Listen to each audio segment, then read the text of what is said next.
p.m. and I'd like to call this Linden City Council meeting to order. If we could please rise for the pledge of allegiance.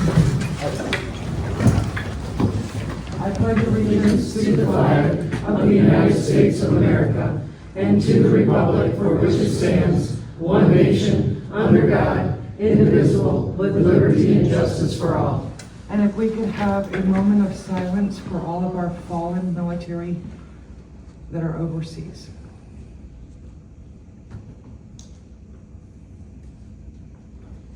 You may be seated.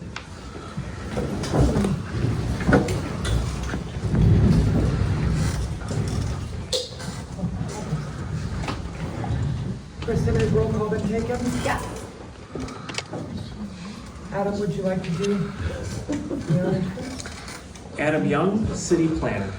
Kristen Kenyak, City Clerk. Ellen Glass, City Manager. Denise Miller, City Councilor. Brad Dick, City Councilor. Pat Parker, City Attorney. Liz Armstrong, Mayor. Terry Link, Mayor Pro Tem. Pam Howard, City Councilor. Tom Hicks, City Councilor. And we are going to excuse Brenda Simons. She is absent this evening. We will move on now to public comment if we have any that are agenda driven.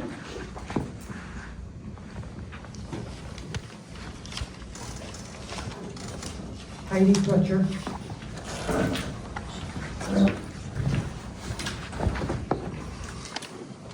Heidi Fletcher, 1570 West Ralston. I just wanted to follow up. There was discussion regarding a stop sign, or I'm sorry, the speed limit sign westbound on West Ralston Road, kind of beyond where Shiawassee Shores is. The speed has been a bit excessive down where we live at this point, and there's only one stop sign, speed limit sign, and it's right at Cricket Bump and Pavement. It's leaning sideways. It looks like a recommendation, not a speed limit sign. So I was wondering, I do know that Don did talk about that and that was in the works, and I'd like to see where that's at. And then the other question, is there going to be a special meeting for LOSI that was brought up at the last council meeting, and when is that planned? Thank you. John Hill.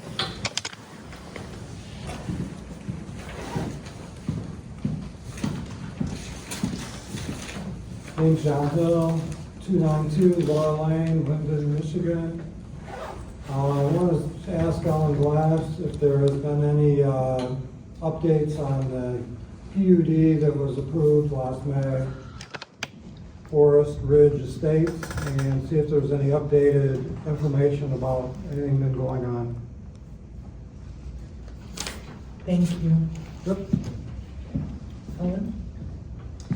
So I will have to have Don and Sutter follow up on the speed limit sign, Heidi. And then as far as the special meeting, I'm not sure, that'll be up to council to decide if a special meeting is necessary after the latest information from Southern Lakes. And then as far as the PUD, John, they have been working through their checklist. They have a large checklist that they have to provide before any work commence. So they're working through that checklist, and staff is reviewing the information as it comes in.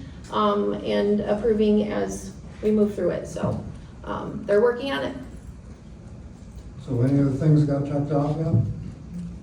I don't have that information as of right now. Thank you. Okay. We will be moving on to the consent agenda. Madam Mayor, tonight you guys do have one additional item on there is a resolution opposing state preemption of local zoning authority. In the email that I had sent earlier today, there was a little bit more information and context for that, but there is preemption legislation proposed at the state level that would allow the state to dictate our local zoning. And we just thought it would be beneficial for you guys to pass a resolution opposing that, so you guys can express concern with that. I guess, Adam, is there anything additional that you'd like to maybe add to that really quickly before they? Yeah, I think it can be a slippery slope. We've seen it where the state legislature has taken away local decision-making authority. And we create plans, and we create master plans, and we create zoning ordinances, and we customize those plans and ordinances for our community, and we want to retain those rights. And so even whether you agree or disagree with the, I guess, intent behind the language, I think The point is that we should be able to, at a municipal level, at a community level, make those decisions and figure out what is the best approach to accomplish the goals that we have. Thanks, Adam. And additionally, I provided 2 handouts, but most recent information from Michigan Municipal League in regards to the zoning and the My Home program. So if you guys are dialed into the Inside 208, you probably already got that. And there was some information today on Live for the League. So that's really all I have for contact for the consent agenda. Thank you. Madam Mayor, can we bring this resolution 0226 opposing the state preemption of local zoning authority somewhere down in discussion items? I think we all need to maybe have some say on what's going on so it makes the public know. That's Is there possible. Make a support? motion. Make a motion. I'll support. I don't think there needs to be a vote on that, correct? All in To favor? move All in it? favor? All in favor? Aye. Aye. Aye. All opposed? Okay. Move that to D. Thank you. Is there a motion to pass the consent agenda? I will make a motion that we pass the consent agenda. I'll second it. Dick, Yes. Miller, Yes? Hicks, Yes. Simons, I'm sorry, Lind, Yes. Armstrong, Yes. Howard. Yes. We are now going to move on to the zoning ordinance amendment for home occupations. Do any residents, do you guys have any questions or statements about the home occupation zoning ordinance amendments?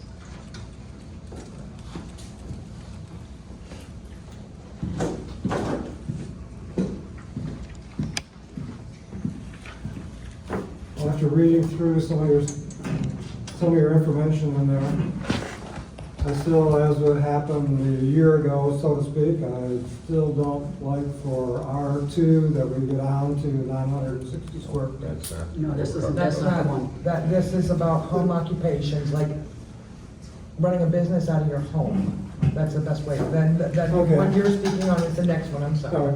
It's okay, it's okay. All right, seeing none, we will start with council. And tonight I will start with Pam on this. I agree with Adam that we do need to have a voice and support local authority in cities such as Linden. This is the zoning ordinance. Oh, I'm sorry, what am I Hold on. saying? Sorry. It's okay.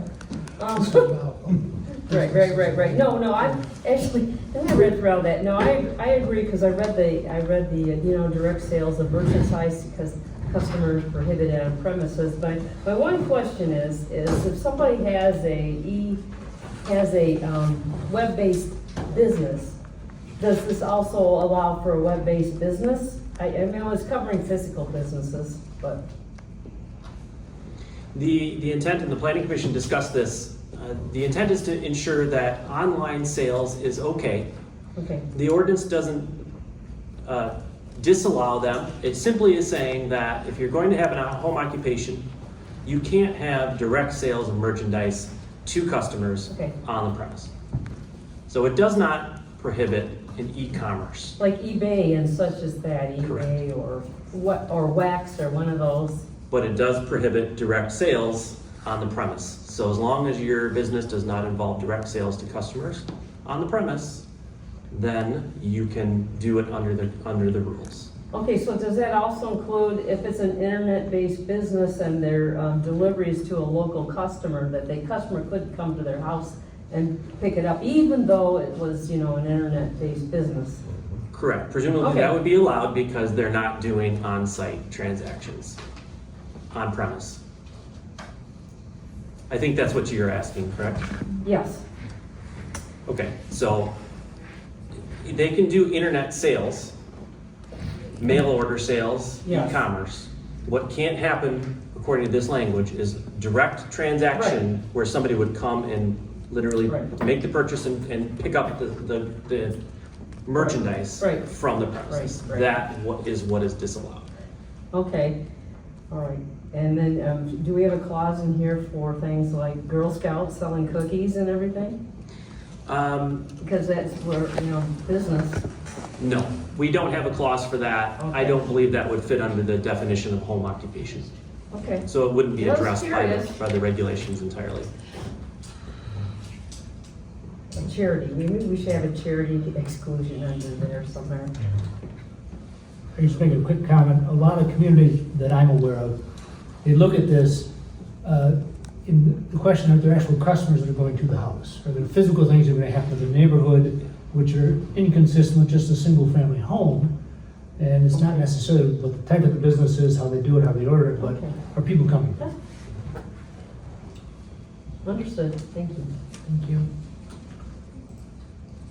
Councilman Hicks? So what I also understand is by stopping them from selling out of the house, that stops the semis from coming in to drop off supplies, the eBay, the local merchants dropping stuff off to the house to ease traffic in the subdivisions, correct?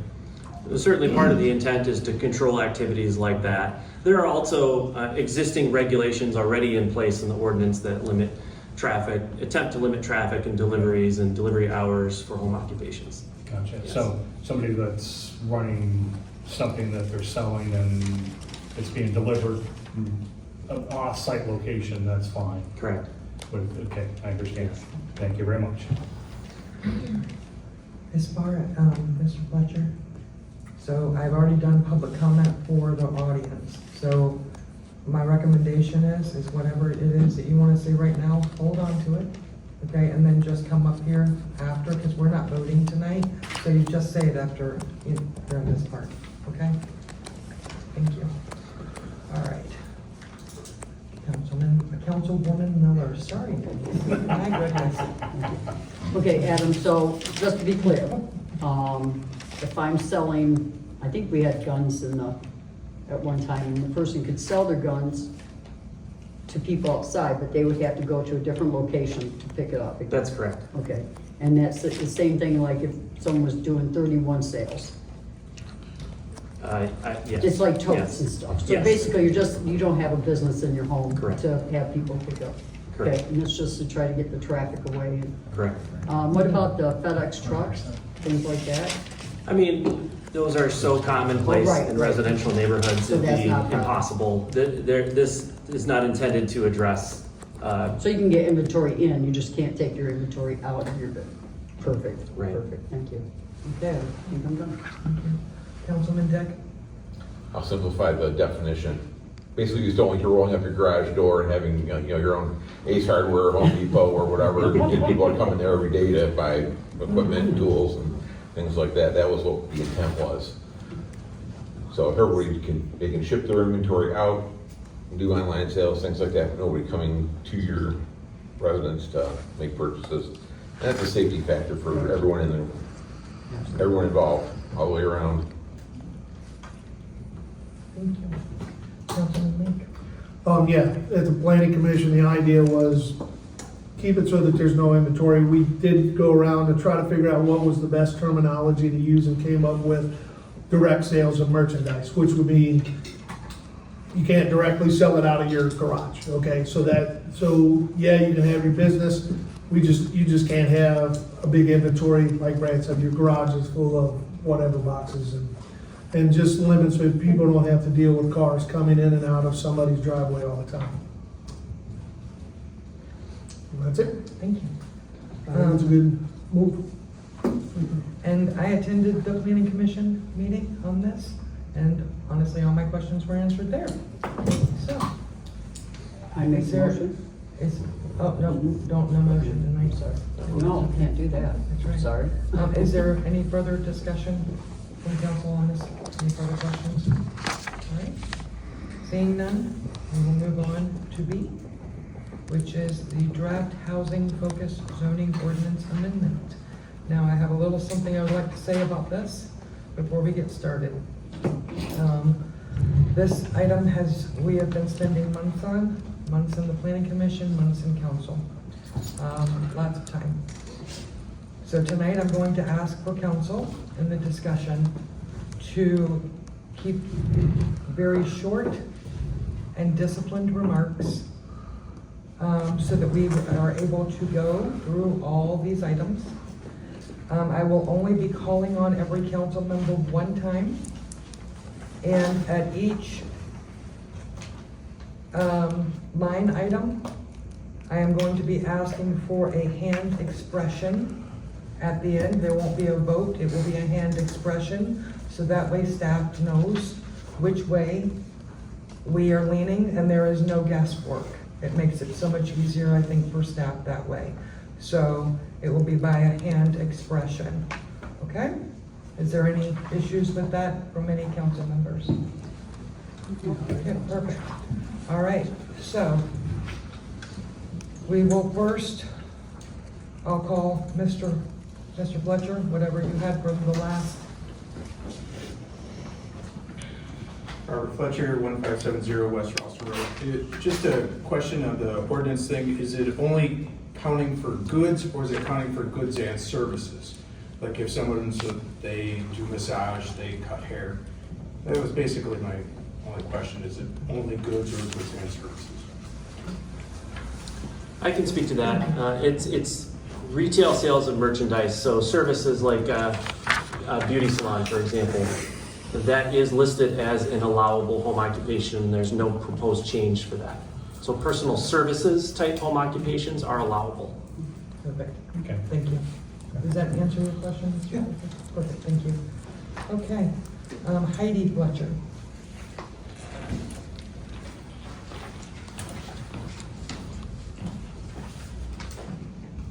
Heidi Fletcher, 1570 West Ralston.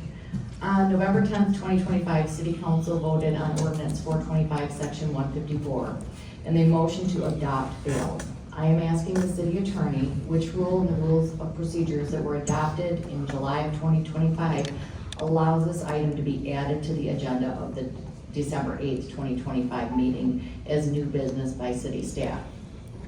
According to the Rule 6 on page 6, under results of voting, it states it shall be in order for any council member voting in the majority to move for a reconsideration of the vote on any question at that meeting or at the next succeeding meeting of the council.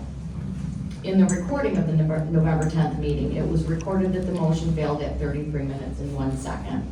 No further discussion was noted by any council member until minute 39:23, when City Council Member Brenda Simons questioned what are our choices, we have a quorum. No motions were made at that point or before the end of the meeting by any council member to reconsider, revisit, or revise the ordinance 425, Section 154 for the housing focus zoning amendments. And nobody motioned to bring it back as new business for the December 8th meeting. My intention by this question is not to derail tonight's discussion, because there's been a lot more effort put into this again and money spent. But to understand how it came to be put back on the agenda for the December 8th, 2025 City Council meeting. Thank you. Are there any further questions from residents? I can answer her question. Okay.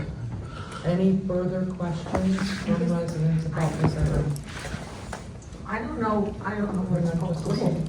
No, I actually have, I'm glad you brought that up, because I had the same question myself. So I would like that addressed too. Thank you. Right. And Mrs. I don't know where my issue falls into this, but with the 1013 North Bridge, it brought me into question. I am a resident, and I am in the Central Business District, right there. If something was to happen to my house, and I needed to rebuild, am I gonna be in the same position as that guy? My house has never been sold.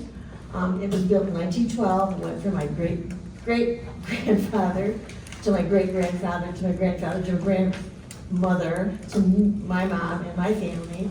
So am I gonna be like, can I rebuild there for a residence, or am I gonna get stuck with something stupid? So that's my question. Thank you. All right.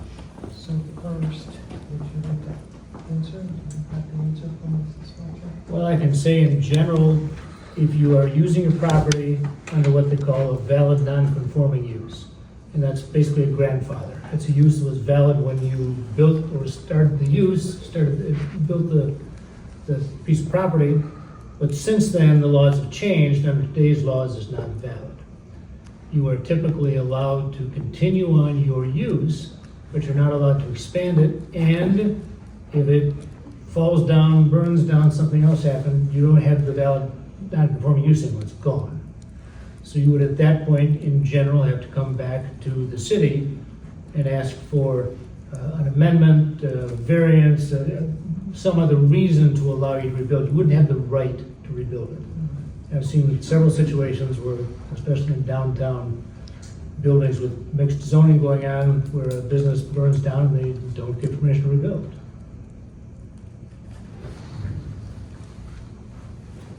Did you have an answer for the other two by any chance? The one on the, what happened between one meeting to the next meeting, I wasn't here, I haven't seen those minutes, so I'm not entirely sure. The fact that a item before the council doesn't pass or gets affirmatively voted down doesn't mean that that same topic can never come up again. Things can change, things can happen differently. There is a proceeding for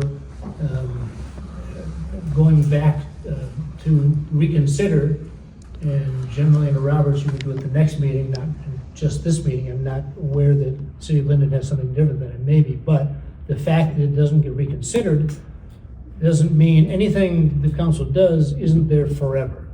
It can be redone at a later meeting, can be redone by a different council. Nothing is carved in stone, so the same issue can come back multiple times. And it sounds to me like you've been working on this ordinance change for quite a while, and the fact that it didn't reach approval some meetings ago doesn't mean that it can never come back again.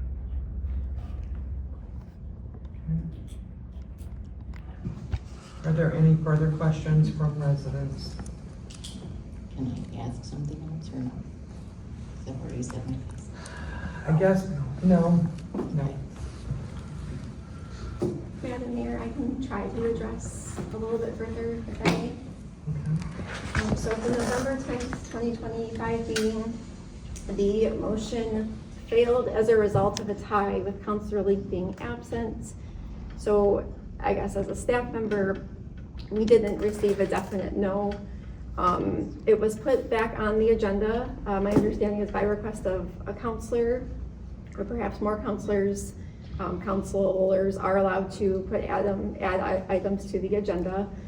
So I treated it no different than any other agenda item. And the fact that there were grant dollars also at risk, I felt it would be irresponsible not to put it back on the agenda. So I just kind of wanted to shed some light on that as well. In addition, I think Attorney Gilner has actually addressed this before, that it didn't fail based on merit, it failed because it was a tie vote. And at the end of that meeting, I know Pam specifically asked if the item would come back. And I do not remember if Brenda did or not, or anybody else did, but I do know Pam specifically asked if it was going to come back. So that's kind of where we've gotten. I guess the question is quote by Robert's rules. The only individuals that can bring up an item back up is from the prevailing side. I believe it's not the majority. I believe it was worded prevailing side. I had this discussion in one of the classes I went to. Is that correct, or where does that vary here? I don't necessarily think it varied. Again, it's in the motion to reconsider. Okay. It's not. Yeah, it's not a motion to reconsider. The fact that you bring it up again at another council meeting to rediscuss it doesn't mean that it's a motion to reconsider. That's a very specific Robert's Rules item. Okay, because I'm just curious what can and can't be brought up. So any but thing can be brought up? There are some exceptions to that. Just for my I understanding. mean, for instance, in your zoning ordinance, you may have a provision that says if somebody is defeated at a rezoning request, you can't bring it up again the next meeting, there's a period of time, it's usually a year, until you can re-bring it up again. But other than specific items about that, it wouldn't be the reconsidering the vote that happened last month, it would be we're bringing this up, and maybe there's some differences, maybe there's some minor differences, but Okay. the council is allowed to take action again at some later time. Good enough. Thank you. Any further questions from residents? Yeah, see, I was under the impression with, oh, okay.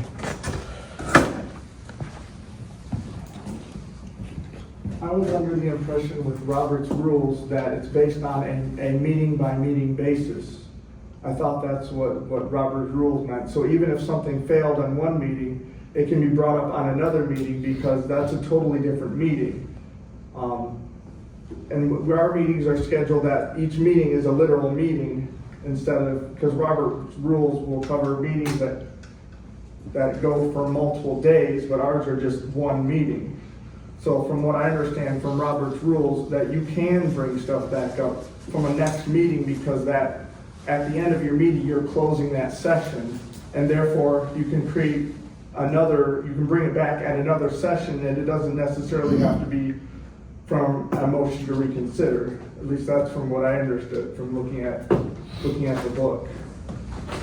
Roberts does measure actions on a session-to-session basis, and there's a specific way to open a session, a specific way to close a session. I think that's accurate. And sometimes meetings go on for more than one sitting or more than one day, but the general, certainly for public bodies like this, it's after you're done, unless it's specifically put over to the next day. So I think that's correct.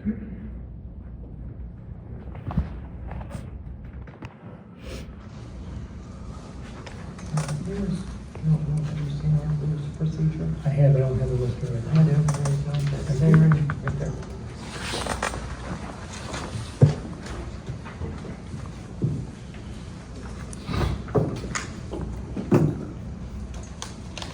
Well, any further questions on this topic? Last call. Again, it's just regarding the motion to reconsider. That's just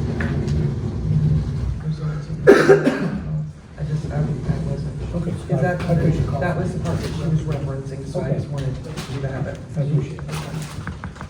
All right, we're gonna move on to council. Madam Mayor, I'm sorry, would this be Mr. Hill's opportunity to comment? Would you like to come up, Mr. Hill? Are we talking about the zoning? Yes. My first question is, how much more vacant land is available that this will affect? Because I know there's, east of our sub-HOA, there's vacant land over there. So I want to know how many more vacant pieces of parcels are left that this is going to affect, or if you plan on annexing more property. And second of all, the PUD passed last May, and that was put on the existing rules that was approved under. If this gets passed before that gets built, is the PUD going to be under the new rules or the old rules? Being that it was passed under the existing rules at the time. And like I said the first time, I don't see in the real estate business why that when you go to R2, you go down to 960 square feet. So that's my comment. Thank you. Adam? To the first point, we don't have a number of vacant properties that this would affect. I would say the best thing to do is take a look at the city's zoning districts map, which is available on the city website. Yep. And some amendments apply to the certain zoning districts, and some amendments apply to different zoning districts. So you'd have to look through the zoning amendments and check it out. Primarily the R3 and the R4 districts are the ones that are impacted by the changes that are proposed. There are certainly some properties in the city that are undeveloped, that are zoned either R3 or R4, that could be developed under the current ordinances or these. The city also is relatively built out. Most of the properties are already occupied. To the second question, any any previously approved project is bound by the rules in effect and the approvals that were given at the time. And so, no, that planned unit development project cannot now change their project without coming back to the Planning Commission and ultimately City Council for re-review and approval.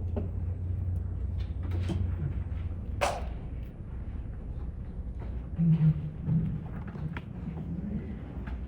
We will now move on to council. Councilman Dick. Any questions? I actually want to go through the first topic, and then it'll be Councilman Dick.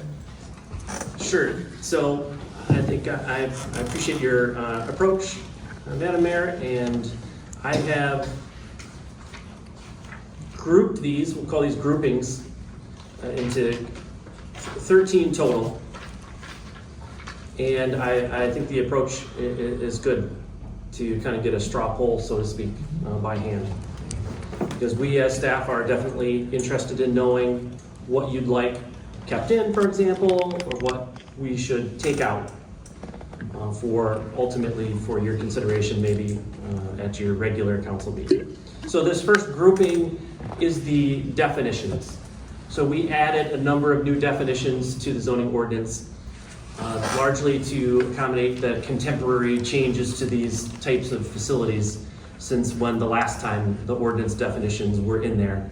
In many cases, the ordinance didn't have definitions for some of these facilities. Now, to the extent that you may decide to take out, say, assisted living facility, that's grouping number 4. And if you don't obviously want that included in the draft, then of course we'll take out the definition for assisted living facility. That's not necessary. So I don't know that this one necessarily needs to have a straw poll or a hand vote. You can certainly do it, but it's essentially just incorporating the definitions as necessary based on the other changes that may be made and included in this proposed amendments. Okay. Would you like me to move on to number 2? No. Or would you like? Oh. No. We're gonna hit each one line by line. Great. Okay, Councilman Dick. I have no comment with definition changes. Councilwoman Miller. I would like to see these individually talked about. And what you're saying is we'll be able to talk about assisted living separately, the ADU separately. Yeah, This is just putting The definition. the definitions, correct? Correct. Okay, then I'm Yeah. okay. Councilman Higgs. No, the summary of key changes, fine. I'm more interested in going through piece by piece. Councilwoman Howe. I think it's fine to add new definitions to the ordinance. And you did a great job under 154.007 definitions of explaining what exactly each one is in depth. So I think that's really good. It's right there in the writing. That's all. Thank you. Councilman Lee. I don't have anything, definitions upon. I'm good with it as well. I just wanted to have total. The second item, new and/or revised allowances for residential uses and residential care facility types across the city's zoning districts. It's best represented by this chart. So Kristen, if you can go on to, yep, this chart here. And again, to the extent that we'll discuss accessory dwelling units, for example, as grouping number 4, and economy efficient dwellings as a separate grouping, and townhouses as a separate grouping. We'll make the changes as necessary. But this is just in a matrix format, table format. It helps to explain everything in one place, so you don't have to look at each and every page in the ordinance. All right. So on this one, because I literally want to go down all 14. If you're good, say you're good, and we'll move on. Okay? All right. Councilman Dick? Good. Councilwoman Miller? Good. Very good. Councilman Hicks? Good. Good. Councilman Lee? Good. I'm good? All right, now we can go to 3. Number 3 is the elimination of adult foster care large group homes within the R1, R2, and R3 districts. These are the single-family residential districts. The ordinance currently allows for adult foster care large group homes. That's a state definition that can house up to 13 to 20 residents within a home. That was identified as part of this process as being potentially too much traffic concentration intensity within residential neighborhoods, and therefore it's proposed to be eliminated.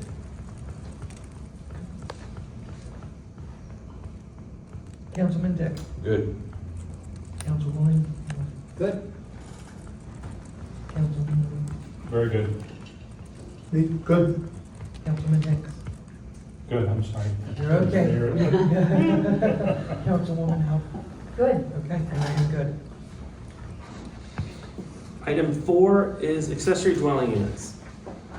In the proposed draft, the accessory dwelling units would be allowed in the R3 district. That's the single-family residential district. That's a single-family residential district, as a special land use review and approval with conditions. The lot must meet the minimum area for that particular district. They would only be allowed to have one accessory dwelling unit per lot. You'd need to have one additional parking space for that accessory dwelling unit in addition to the parking required for the home. There are deed restrictions that would need to be put into place. One of them says that the property owner must occupy the site either in the primary home or the accessory dwelling unit. And the other deed restriction is that the accessory dwelling unit could not be rented or leased separately from the principal residence. So in the Planning Commission's line of thinking that this was a step to allow accessory dwelling, or consider to allow, or at least allow an applicant to propose an accessory dwelling unit that would go through special land use approval process. And the Planning Commission's thought was this would allow for potential situations like an adult child, maybe with special needs, who could live semi-independently outside of the home but on the same property, or maybe it's an elderly parent or family member, or maybe if you need care and it's for a caretaker, or maybe for your children, maybe it's a nanny type situation. So it's not a profit-making endeavor, but it's to allow a potential property owner to have a situation like that. Councilman Dick. Maybe need for discussion there. Just, we've had requests for people that have R1s or larger lots that would have asked about the ability to put them there and why we're allowing them on a small R3. I don't know why, it's a multifamily, but. Councilwoman Miller. I don't see the point of this. I think that if you have a parent with your lot, you can add on to your home. Don't change the deeds. It's not a nightmare for, if I pass away, my child now has to deal with an ADU in the back and try to sell that property with the deed changing. So, yeah, I'm not for it. Councilman Hicks. I've looked over it and did a lot of thought on it, and I'm gonna be definitely a solid no. Councilwoman Howe. I tend to agree with Brad on this. Maybe we should discuss it more. Councilman. This is part of the discussion here, right? Or we just, right? Okay. So I guess one question, so somebody builds an ADU on their property, they decide to sell the property, okay? That building can't be used by anybody but a relative, cannot be rented out, correct? So only another person that has someone who would stay in there, maybe it's a teenager, right? I guess it doesn't really matter. But that house would only be useful to them, otherwise they'd be paying for square footage that a married couple, or we would have to pay for. It makes it more difficult. It limits in my opinion, limits the people who would be willing or be a good fit for that house. And then the next question it brings up is, once it's sold and let's say somebody wants to try to use that as a rental property, how do we oversee, right? If somebody decides to start renting it out, do we have to have a yearly, you have to come and prove that the individual staying in that house is a relative of yours? From a financial standpoint, I think it's pretty much impossible unless you pull bank records to determine, are they renting this out? Well, maybe I'm renting it out to my buddy for cash, but, so I just think there's a lot of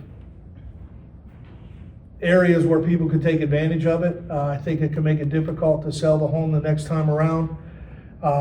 It also will add, there has to be additional parking, so that's gonna be part of the traffic problem. And from the survey that the city did for the master plan, one of the major concerns in Linden, and I hear people still say it just as they're talking, traffic's getting bad, right?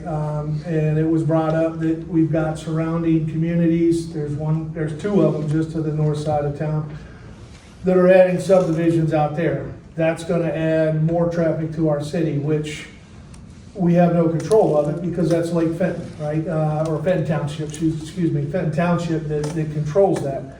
But it still results in more traffic here, and I think even though we can't stop that, we do have control of this to minimize the amount of traffic. The number that was brought up is 400 units. 400 units is 600 to 800 cars, because not very many people, twice a day, people going to work. So that adds a lot of traffic to the city, so, I'm not really, I don't like the increased congestion that's going against what the residents said they wanted in the survey that was done prior to the master plan. So I thought we had a process in place. If people wanted ADUs, they can come into the city, correct? And they can apply for it. And if they get approved, they can have an ADU. Am I incorrect in that? There was one application that appeared before the planning commission, before this amendment was even proposed. And the planning commission has some flexibility in a provision in the R3 district that allows the planning commission to approve a use which is similar to and compatible with the above listed uses. And the planning commission considered that and did approve ultimately with restrictions that accessory dwelling unit under that allowance. The reason why this came up in the first place is kind of, do we want to memorialize that by actually using the term accessory dwelling unit and putting the language into place? I would suspect the planning commission would still retain that authority under that kind of provision that says similar uses may be allowed by the planning commission. The planning commission may, given the fact, if ultimately this is not included in the draft or voted down or whatever, maybe the planning commission would reconsider more any approvals or any considerations in the future, but that's up to the planning commission, I suppose. And do we have a lot of residents asking for these? Yeah, so certainly, and this was during the planning commission discussions as well, this was the one out of all of them, I would say, that was the most hemmed and hawed over, and the same, comments, Tom, that you made, like, oh man, is this gonna, if you sell it, is it gonna, what's it gonna do? And this was kind of like, well, this is an intermediary step, so let's include it in the draft kind of a thing and see if it's a reasonable. I didn't even think the planning commission knew if the council would want to move forward with something like that. Okay. And we always said we can always revise it later. Directly to your question, no, we've only had really, maybe people have called a few times and asked soft asks about the issue, but it certainly has not seemingly become high demand in the city. So if I'm understanding right, then we have a process in place. The process that we have in place works. It did work one time, yes. Okay, and so I then am not of the inclination, I would agree, that I'm not of the inclination to move forward with this. The only thing I would say, Madam Mayor, is this doesn't permit it. Okay. This makes it a special Well, land use. But That's we all. are also. No, I agree with that. Thank you. Number 5 is townhouse allowance and design standards. So there's a couple of things. First, townhouses, the term townhouse wasn't defined in the zoning ordinance. Clearly, townhouses are allowed in the multiple family residential district in the sense that multiple family is essentially anything over two units. But we're simply defining townhouses and listing them as being permitted in the R4 district. That's one aspect of this, the multiple family residential district. But an additional recommendation included in this draft is to allow them in the R3 district, no more than up to 4 units attached. And with some standards, some design standards for if that were even to happen, you would need an increased lot width based on the number of units between 100 and 200 feet of width, which is different in the R3 district. The minimum width is 80 feet, so it's considerably more. An increased lot size based on the number of units, ranging from, if it's a 2 units, 12,000, up to, if it's 4 units, 20,000 square feet. And then requiring a 20-foot wide green belt buffer adjacent to any single family residential uses. So that is something that was included in here as well. So if you're not inclined to move forward, I would suggest it's probably the proposal to allow them in the R3 district, in the sense that they're already allowed in the R4 district. Maybe that's not the one that's a concern. So I guess I'd want to know, if you're okay with potentially allowing them in the R3 district. Otherwise, if not, we would take that out of the draft. All right. Councilman Deck? I would take it out. Councilwoman Miller? I agree. Councilman I agree. Councilwoman Howe? I agree. Councilwoman?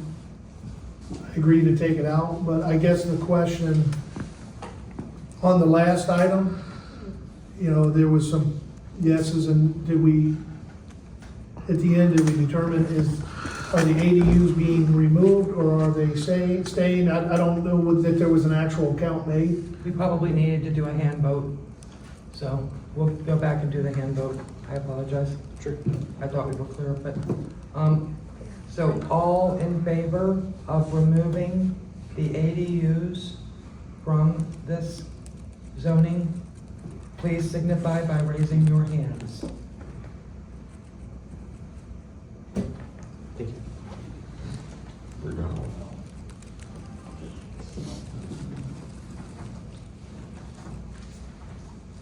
Was there any no's on that? Okay, I didn't think so. Okay.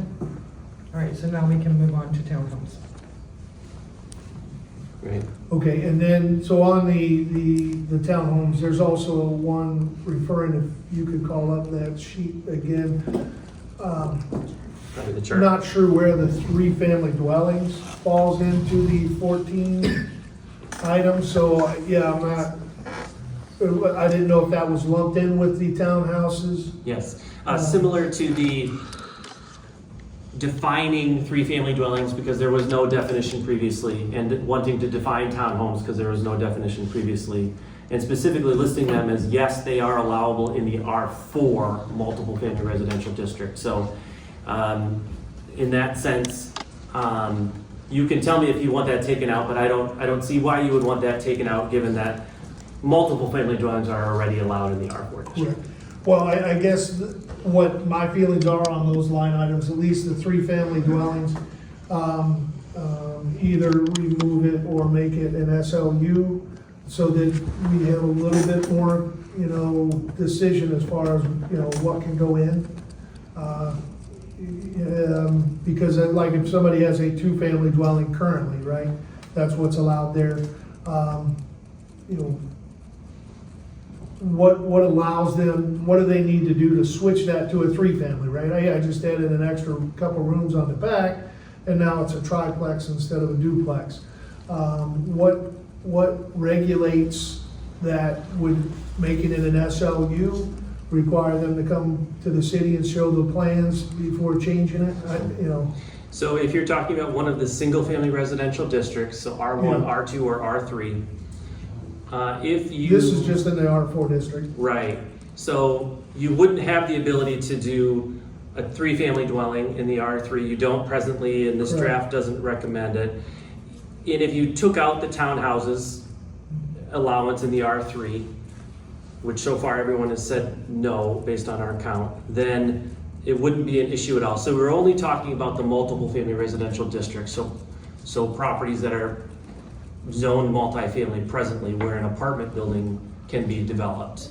But the SLU gives you more control to make a decision on what can go. It does. So the city Yes. is the council. So, my recommendation would be from those 3 line items that, as far as the 3-family dwellings, I think I would make that an SLU. The townhouses in R3 and R5 eliminate, and then the townhouses in R4 make that also an SLU. I understand.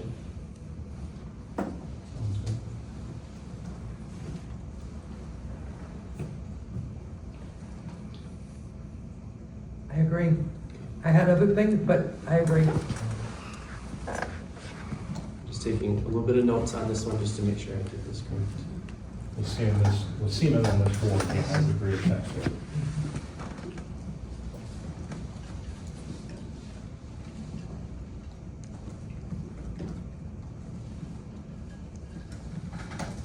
Thank you. All right, so will you, Vote on that? yes, we're getting ready to.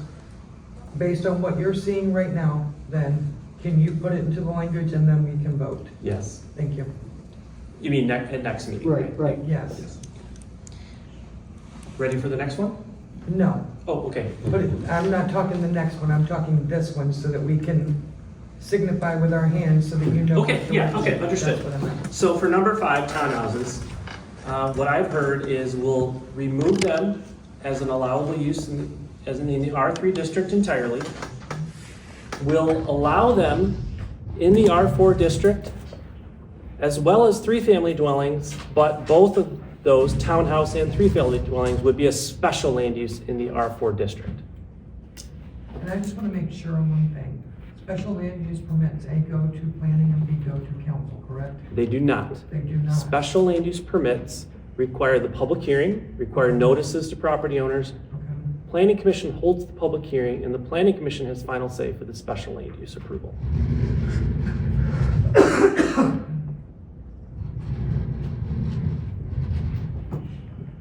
Did you hear that, Jerry? Did you hear that? Yeah.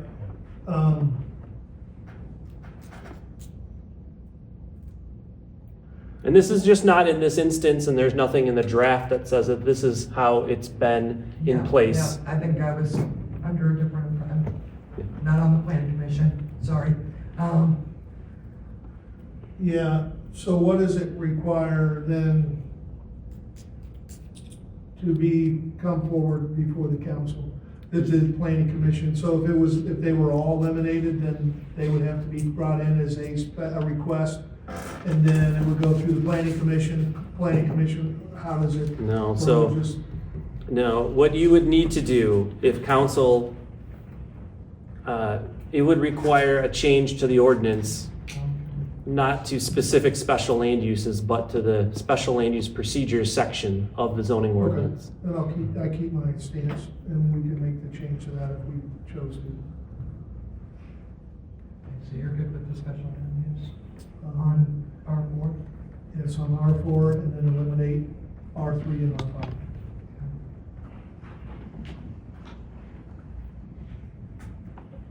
And I'm, okay, I am not good with the townhouses at any point.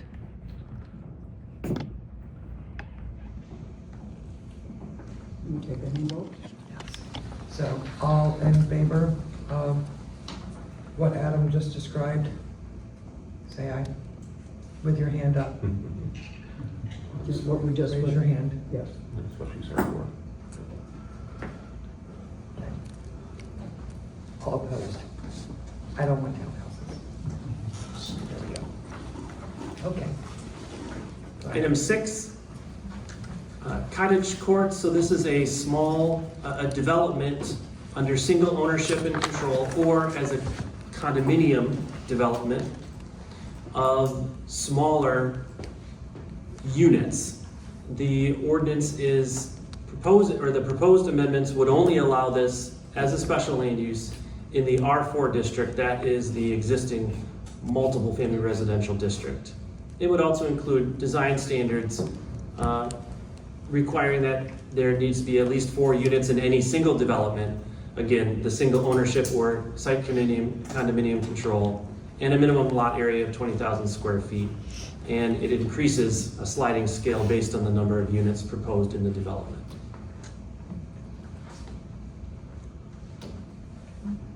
Councilman Dick?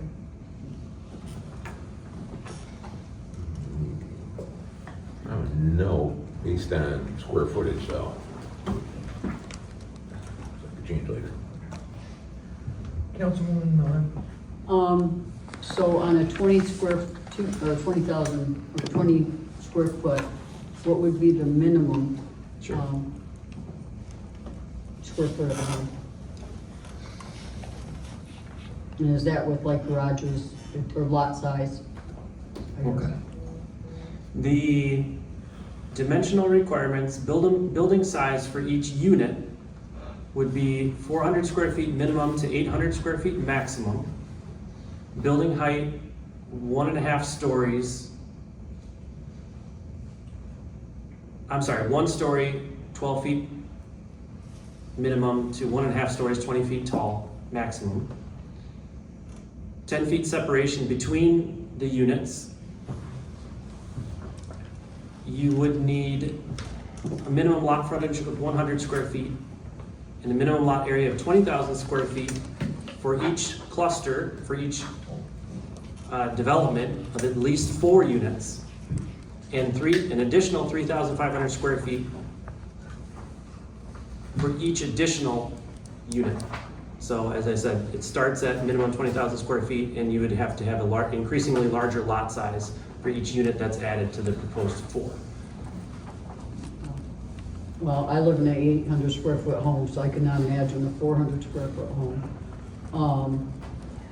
It'd be similar to an apartment size that you might have in an apartment complex.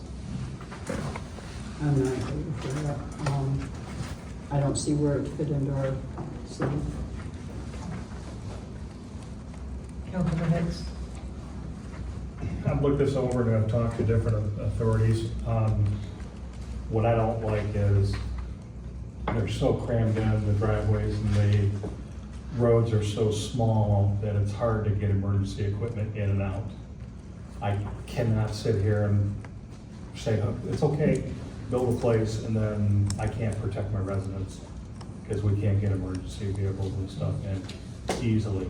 So I'm gonna be a no on it. Councilwoman Howe? I'm in agreement with everybody. With the minimum lot size of 20,000 square feet and, no more than 4 units on there, it just sounds like that's way too small a size to accommodate sidewalks and driveways. It's hard to imagine they could even have a driveway, and that it would be extremely hard with emergency services. So I am in agreement. Councilman Lee? Yeah, I've got a couple questions, because like on one page, I'm against the economy efficiency dwellings, okay? But also on page 67, it's where we talk about the reduction of the square footage in the houses. Does, by eliminating this, or is that a separate topic because it's not in one of the 14? Separate topic. Okay, so can we add that as number 15? It just, It's number 10, I think, isn't it? is that Yeah, 10? that's covered. That would be item number 10. Oh, okay, all right. Yep. So, yeah, I'm against the EEDs. It's an absolute hard pass for me. All right. So, Yep. That was pretty easy. all in favor of removing this item? There you go. Okay. Moving on. Number 7 is allowance for single-family dwellings within the local service and general commercial districts as a special land use.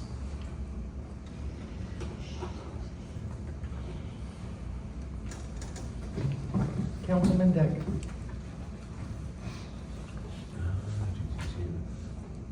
Oh, I want to know is, do we want to consider the CBD in that? So, it's right to rebuild our house that burned down. Do we want to consider including the central business district in this? So, it's right to rebuild our house that burned down. If you wanted to direct us to do that change, we can add that change to it. And just as a little background, I think we've had discussions about this topic because of the other applications that have been submitted. But I believe the planning commission saw this as, we have a pretty unique city, and in some of our business districts, we do have existing homes that are already have been appropriately integrated into these districts. With this sense that maybe we want to, benefit those homeowners, allowing them to choose the correct time and place to convert their dwelling to commercial use, as many of their neighbors maybe have, but to protect them in the short term with the issue of nonconformities and not being able to be rebuilt if there was an act of God or something was destroyed. So if you wanted to, we can add the central business district as an additional district, because we heard this evening that maybe there's an example already in the central business district where this would also be the case.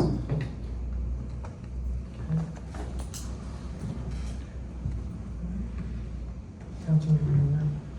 Okay, this is the one I really want to talk about. So the previous person that came up to get a change was definitely in a area without businesses. There's a lot of the homes in our district, Mrs. Wright, Ms. Wright, the Calabrias, there's a lot of different houses unknown to them that got turned over. Is there a way to clean that up, each individual house, to make this right in our city? I mean, to do it all the way across the board, I mean, Yeah, it's a good there's question. different situations. Yeah. So, yes, we could look through all of our business district zones and we could identify the handful of existing homes there, and we could proactively rezone those. The city can do a city-initiated rezoning of certain properties. You'd have to go through the legal public hearing process, notify the owner, notify the property owners adjacent. I think what happens is that, they are often sandwiched or isolated within that business district, and you tend to not want to do the isolated changes, keeping the business district as a whole generally within the same district. And so this text, I guess it's one way or the other. I think maybe there's the benefit in the text amendment is that you don't have then those isolated pieces. And you have the benefit of the property owner doesn't have to, because then if we rezone their property, it would benefit them in the short term, but it would be a disadvantage to them in the long term, because they'd have to get a rezoning if they wanted to turn it into commercial, which is, in these cases where we have these business districts, the master plan wants them commercial long term. So I don't see that as the best solution. I think the text amendment is a better solution. Protects them in the short term and still preserves their opportunity to sell it or convert it to commercial in the long term, without having to go through a zoning change later. So I guess, I'm going to ask you, how do we fix the people? Again, I'm going to say more. By amending the zoning ordinance so that their We can do that. single-family residential is an allowable use in that zoning district. Okay, so That if we- will fix it. So number 7, we Yes. could pull aside to fix. And that's right where we are, we're not going farther down there right now, right? 8 and 9 we're not talking about. Correct, so just for number 7 is all that you would need to do to fix that concern. Okay. Yes. Yes, I'd be in favor of fixing that concern. Councilman Hicks? So basically, that would allow single-family dwellings in an LS. Correct. So any existing, we also put that in the proposal right now. Right. We put it as a special land use. So any existing they're no longer treated as non-conforming, and the provision about, if their home would burn down, that they couldn't rebuild, that's gone. But what we want to be careful with is that we don't want people to take advantage of it and put new single-family homes in those districts. And so that's why we throw the special land use review and approval process, just to make it even harder. Because that's not what we're trying to accomplish. We're trying to benefit the existing property owners. And so it's really the only way we can do it. But it says that if we vote on this side, it's allowing for single-family dwellings. That is correct. In the local service and general business districts, and potentially if we even include the central business district. I'm gonna be a no on that. No change. That's not what I was understanding. Okay. Did I misunderstand? No, I just You're thought, fine, you're fine. It's just, that's why I read it, and you just confirmed it, so. right, I just wanted to see if we could fix up some of the stuff, but I don't want to have an opening for, His proposed is special land use though. It's allowed, but it's a special land use. Not your turn I right don't now, know, sir. but that's. Thank you. Okay. Councilwoman Howe? It's a hard call. We want to fix that for those residents that are in the land use right now, and especially for those residences. So, on the other hand, you don't want to allow you want to make sure that you're not getting new houses in there. Is there a way just to put a grandfather clause in there to grandfather in those pre-existing homes in this area? right. That would take care of if you had a grandfather clause, and that would just cover those houses. I guess the only thing I can think of is that you could change your non-conforming structure or non-conforming use rules so that in the event of an act of God, that a home, regardless of if they're a non-conforming use and it's a single-family dwelling, that they would just be allowed to rebuild. You could amend that section of the ordinance as opposed to That's what I want. specific districts. Yep, that sounds good. Okay. Councilman Lee? Yeah, so I had asked after the last meeting, I had spoken with Ellen, to see if there was a way that we could get a list. How difficult would it be to get a list of all the non-conforming houses? And everybody wants to say non-conforming is illegal. A house is either violation, non-conforming, or conforming. Conforming is a legal variation, basically it's grandfathered in. The zoning change happened after the residence was built. But I kind of like for an individual who's, okay, this has been in, Marty, your house has been in your family's forever, right? And if it was to burn down, right, she should have every right to build that house back up, in my opinion, my personal opinion. She should have every right to build that house back up exactly the way it was. Now, I'm assuming that currently that she would have to come and ask for a SLU, or she would have to request that a special rezoning to allow her to rebuild it as it currently stands, not forcing her to turn it into a business or whatever. But I do like the idea of changing the zoning ordinances to say, hey, act of God happens, the house burns down, something happens, that they can rebuild their family home, or it's just a home that they've lived in for a lot of years. That way they're not penalized by when the city changed the zoning, that they kind of got caught up into that, happen to live in that area. It gives them an out. So I would like to say no on this, but I also would like to visit the changing it so that if an act of God or something happens, that they can rebuild their house exactly the way it is today. that would be something I believe that would be totally separate, am I Yes. correct? Right. Yes. So I'm a no on this, but I'm gonna formally say I'd like to add this to a discussion moving forward so we can get this resolved quickly. Yes. And I am of the exact same mindset. And then on our next, because I know we will start working on a master plan again next year. And at that point in time during the master plan, I think it's important to really start looking at how we want things to be and what we can do with Calabria, what we can do with certain businesses at that point, based on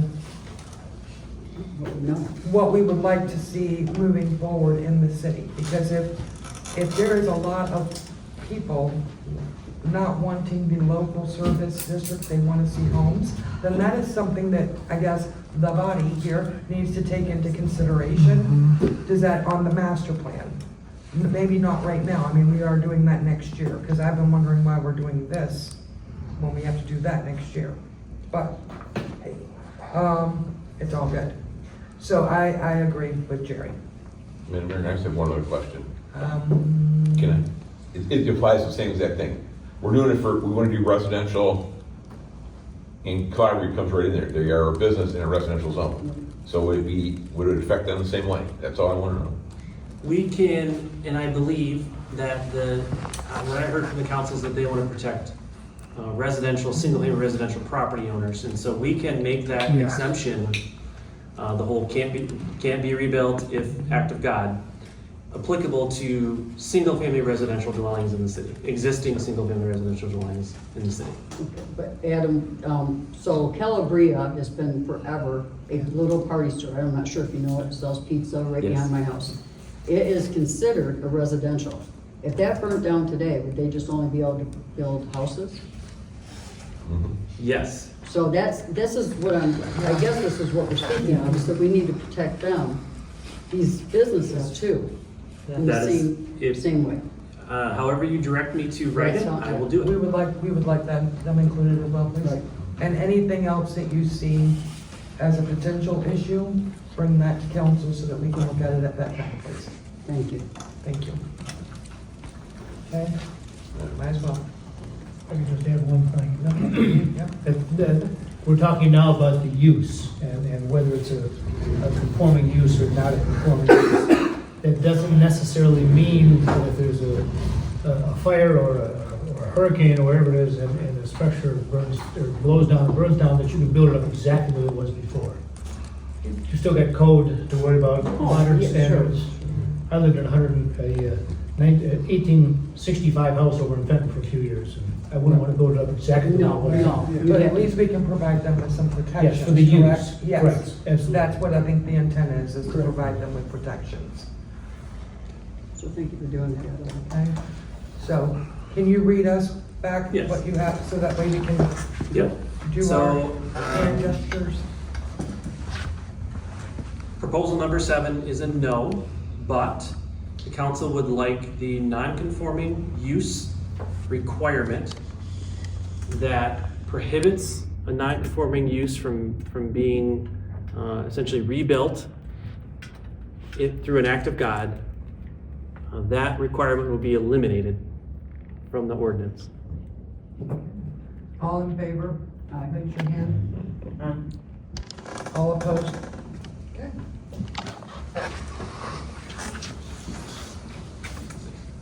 Next is Yes, number 8. So an allowance for multiple family dwellings within mixed-use buildings on the upper floors within the local service and general commercial districts as a special land use. This is similar, I think, in the planning commission discussions. There aren't, people aren't knocking down the door for this, proposals for this, and there is an avenue in the ordinance. The plan unit development section would allow for a property owner to propose something like this, and the planning commission, and in this case, the city council could potentially approve that. So with all that said, is this something you'd like to keep in or not? Councilman Dick? Since there was a provision for it, we don't need to keep it. Councilwoman Miller, I agree. Councilman Hicks. I'm sorry, I didn't understand. It's already proposed someplace else. There's already a provision in the city. I Yeah, believe it's already there. Is it Because that's- PUDs? Is that? Right. The planned unit development Yeah. is one avenue that somebody could potentially do that. But that's what the units are for family business down below. A business down below with family living above or apartments. That's already there. Yes? Okay. Yeah, I don't think we need it. Councilwoman Howe, As that is redundant, I say we don't need it. Councilman Link, Yeah, I don't think we, as long as that allows, I mean, for a future vision of the city, all right? I'm not contagious, this was weeks ago, but this is definitely just keeps going. with It just- COVID nowadays, you got somebody It just cough. keeps going. But as long as it allows, I mean, like, the picture that comes to my mind is Irene's, anybody that's familiar with that over in Grand Blanc, you've got a restaurant on the bottom floor and you've got apartments at the top. As long as there's an avenue that allows that to happen, if somebody was to build on, say, the Mill Pond area, the river area, as long as there's another avenue to allow that to happen, I'm fine with eliminating this. And just to that point, anything in the central business district that's already allowed in the central business district, so on the Mill Pond, for example, that's already allowed. Outside of the central business district, it'd have to be the planned unit development, which is an option that they could propose. Okay, perfect, thank you. And I agree, I don't believe we need it. So all in favor of saying adios? Aye. Adios. Okay, moving on. Okay, so in the central business district, an allowance for multiple family dwellings on ground level as part of a mixed-use development that also includes commercial use. So this would be a special land use. Essentially what we're saying is that, and we see this, and maybe a good example would be the Evans building. It's a one-story building, very large, major footprint, and it's in the central business district. The city and the master plan have envisioned redevelopment concepts for that right now. But it is the way the central business district is worded right now, where multiple family is allowed, but only on the upper floors. For the Evans building, as an example, you'd have to put on a second floor, and that's where any non-resident, or that's where only residential could be allowed. So everything on the ground floor, some 20-some thousand square feet or more, would have to be office, commercial, or something like that. And we have, in talking with the owners of the property there, that, you know, they're looking at, well, maybe ground floor residential in some component, not all of it, but maybe in the back or something like that, is really important to make this a market viable project, because trying to fill it with 20,000 square feet of retail space in a market when retail isn't necessarily, you know, there. So just incorporating some flexibility with regard to mixed-use sites and mixed-use buildings. Still encouraging, or requiring, in fact, commercial use as a component, but not necessarily limiting or prohibiting, on the face of it, residential uses on the ground level. Councilman Dick. You can get the same effective from PUD, correct? In the case of, yes, you could seek flexibility through the planned unit development. So, Councilwoman Dodd. We're looking at this, so you could have apartments, because there's no second floor. You could have apartments throughout that. What part, I mean, is there a ratio from the apartments to the commercial use? The language as currently proposed does not have a minimum ratio. It simply says that there needs to be a commercial, ground floor commercial component. It doesn't say what percentage to what percentage. So they could put like a kayak office inside and the rest of that whole building apartments? 20,000 square feet. Yes, in theory, and the planning commission could consider that as part of a special land use review and approval. But you're right. Yeah. And you said it would go over the PDU? You could do this through a planned unit development. All right. Councilman Hicks. Sorry. Councilman Hicks. There we go. I don't think we really need that in there. The big development without a size restriction, they could put in a 400 square foot little office and say that's our commercial, and then run apartments the rest of the way through. So I'm not for it, I'm sorry. Councilwoman Howard? I agree. I just think that if we have another process available to process these, like the planning commission, then why do we need it here? Councilman Lee? And I don't necessarily want it as long as it's something, if somebody comes forward with a plan, that we can make a PUD there and approve that. I'm fine with that portion of it, not fine, I would like to remove it. I would equally like to remove it, thank you. All in favor of removing it? Aye. Okay. Item number 10, reduced minimum floor area requirements for dwellings within the various residential districts.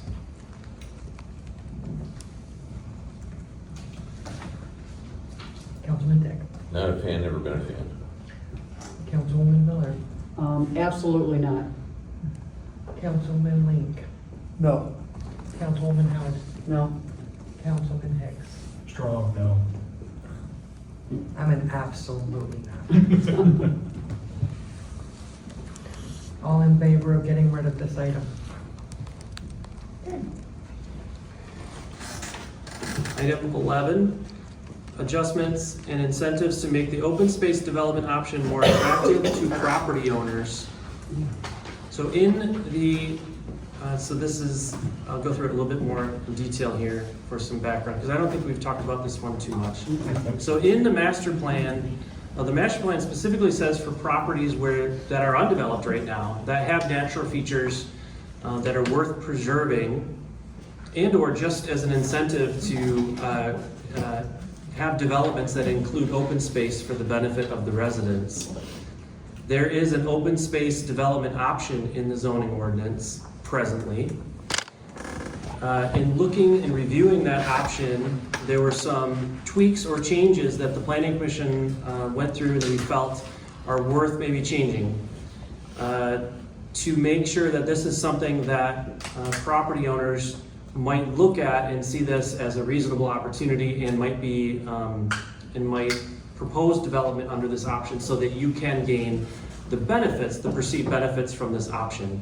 So the changes specifically are that it could be up to where presently the ordinance says you can have up to 20% of the units are attached units. You can increase it to 33% of the total units could be attached units. But if you do this option, one change is to increase the minimum open space area from 20% of the gross acreage of the development devoted to open space, increasing that to 33%, so you'd have a greater amount of open space. And then to provide a benefit or incentive to offer a dwelling unit density bonus of not more than 10% of the number of units that would be permitted under the underlying zoning district. So as a benefit for providing open space, you could get a 10% density bonus. So you want the perceived benefits of this development option as opposed to a conventional development, which under a conventional development, potentially you might have no open space because there's no requirement for it. So that's hopefully a background on this one. Take it to you. Councilman Dick? I don't have any comments. Councilwoman Miller? No comments at this time. Councilman Hicks? We have an open space development in place right now. Yes, it's in place right now. Without a density bonus incentive, with a 20% minimum on the open space, proposed to go up to 33%, and with a 20% cap on the number of attached units, proposed to go up to 33%. But it is in the books presently. And for what zone? This would be a special land use approval it's not in a zone necessarily, it's a development option that any property owner with residentially zoned property may propose. So R1. Any zoning district, Any yes. zoning district. That's correct. Now, does that come in front of the council? It is special land use. So that is public hearing, planning commission final decision. So the planning commission is final. That's correct. The council has no decision on it. That is correct. And recap, you were saying that right now it's 20% That's correct. Minimum open space. minimum open space. Now, that's only for multi-units? Now, that's for any development who wants to propose under this option. Single family, multifamily, whatever is being proposed. Okay, so if somebody comes in and says, I want to build a house here, they have to have 20%. Correct, and I should clarify, multifamily is not allowed. It's single family, it's whether it can be single family detached or single family attached as part of this option. Okay, how many, because we've already talked about 3 and 4, how many, I mean, is it 1, 2, 3, I mean, or is it multiple? Attached units, up to 33% of the total number of units. Presently, the ordinance says up to 20% of the total number of units proposed in that development. Okay, so it's making for more. More in that case, more attached units, yes. Okay, then I'm okay. Councilwoman Howe. On one hand, we have it here already, and you're just increasing the open space development, which improves the aesthetics of a housing development. And it also gives more of a space where people can go and have children can play. And so on that hand, I like it. I just not sure I like the part of where you're increasing the amount of units. I think the open space development is very valuable in terms of nature and providing wildlife. Because a city should just be all about the houses there. It should be about the spaces to recreate. And it's creating a space for nature and recreation. So is there a way to allow for that and not increase the amount of homes? Yes. It's in the books presently, so But, I mean. if you said no to this, it doesn't take it out of the ordinance as an Right, option. right. It would still be in there. Okay, yeah, I we- see it's here, right? I'm We reading could it right keep now. it as is, except increase the open space requirement from 20 to 33. That's what I would like to see. Yeah, but you may be discouraging development under that option by not providing them an incentive to do it, but that's up to you.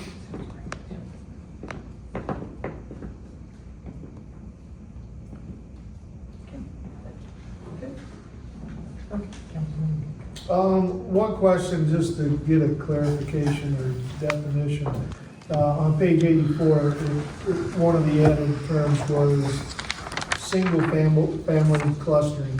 I just want a definition of exactly what that, to me, goes back to part of the increased density allowable in this. So am I correct in my assumption there? Yeah, so the clustering would mean that refers to the number of attached It units. just allows. Number of units that higher could potentially be density. attached. Okay. No, I'll clarify that. Oh. It doesn't mean higher density. The higher density would be that proposed 10% density bonus. Yeah. The clustering is just the clustering, and as it is presently written, up to 20% of the units can be clustered or attached. And as it's presently written, there is no bonus. It's whatever would be allowed, the number of units allowed by the underlying zoning district is what they would have to comply with. What this option is saying is you can cluster up to 20%. Okay. That's what's currently on the books. Not more units, just some of them can be attached. Okay. Yes, ma'am. Okay. You lost me at the word clustering. You also lost me at the word density. Now, that's where you got me. Because I did actually print this all out. You got me at the word open space. Because if I could, all the property on Ripley Road would be zoned conservation. Do you understand? Because it's a dirt road that people can't even drive on 90% of the time. So we might as well go ahead and make that like a little wildlife until we can figure out how to pave that. That's my opinion. But I don't want clusters. I don't want density. I read the master plan. The residents said no, and therefore I am a no.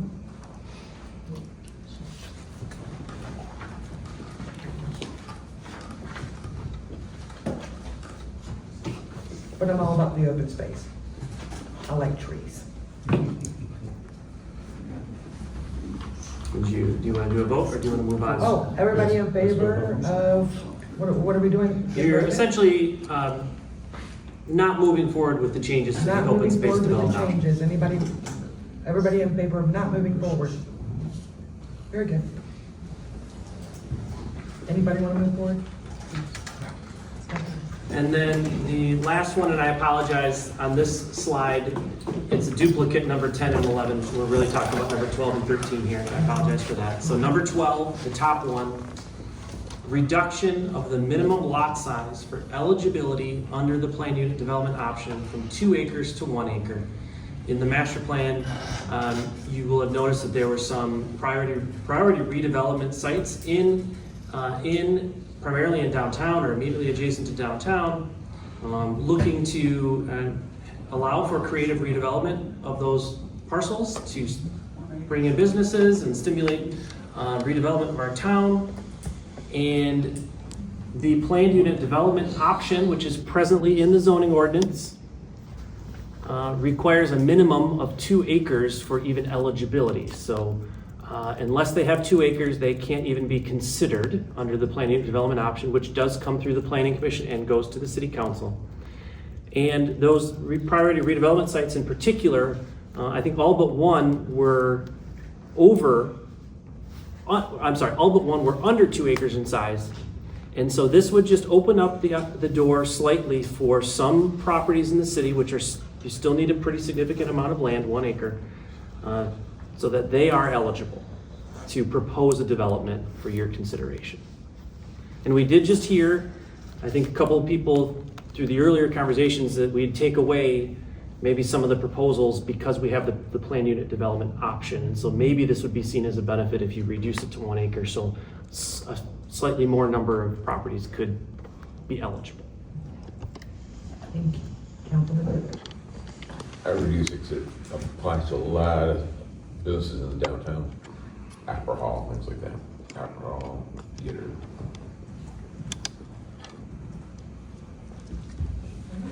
Councilwoman Howard? I can see a reason for it. Councilman Hicks? So we're right now at 2 acres, correct? Correct. And for planned unit development, what are you talking about? Clusters? You're talking about apartments, condos? Planned unit development in exchange for public benefits, so having a more creative project than what you could achieve based on the underlying zoning. There are specific parameters and conditions and design standards that are outlined in the planned unit development section presently. They could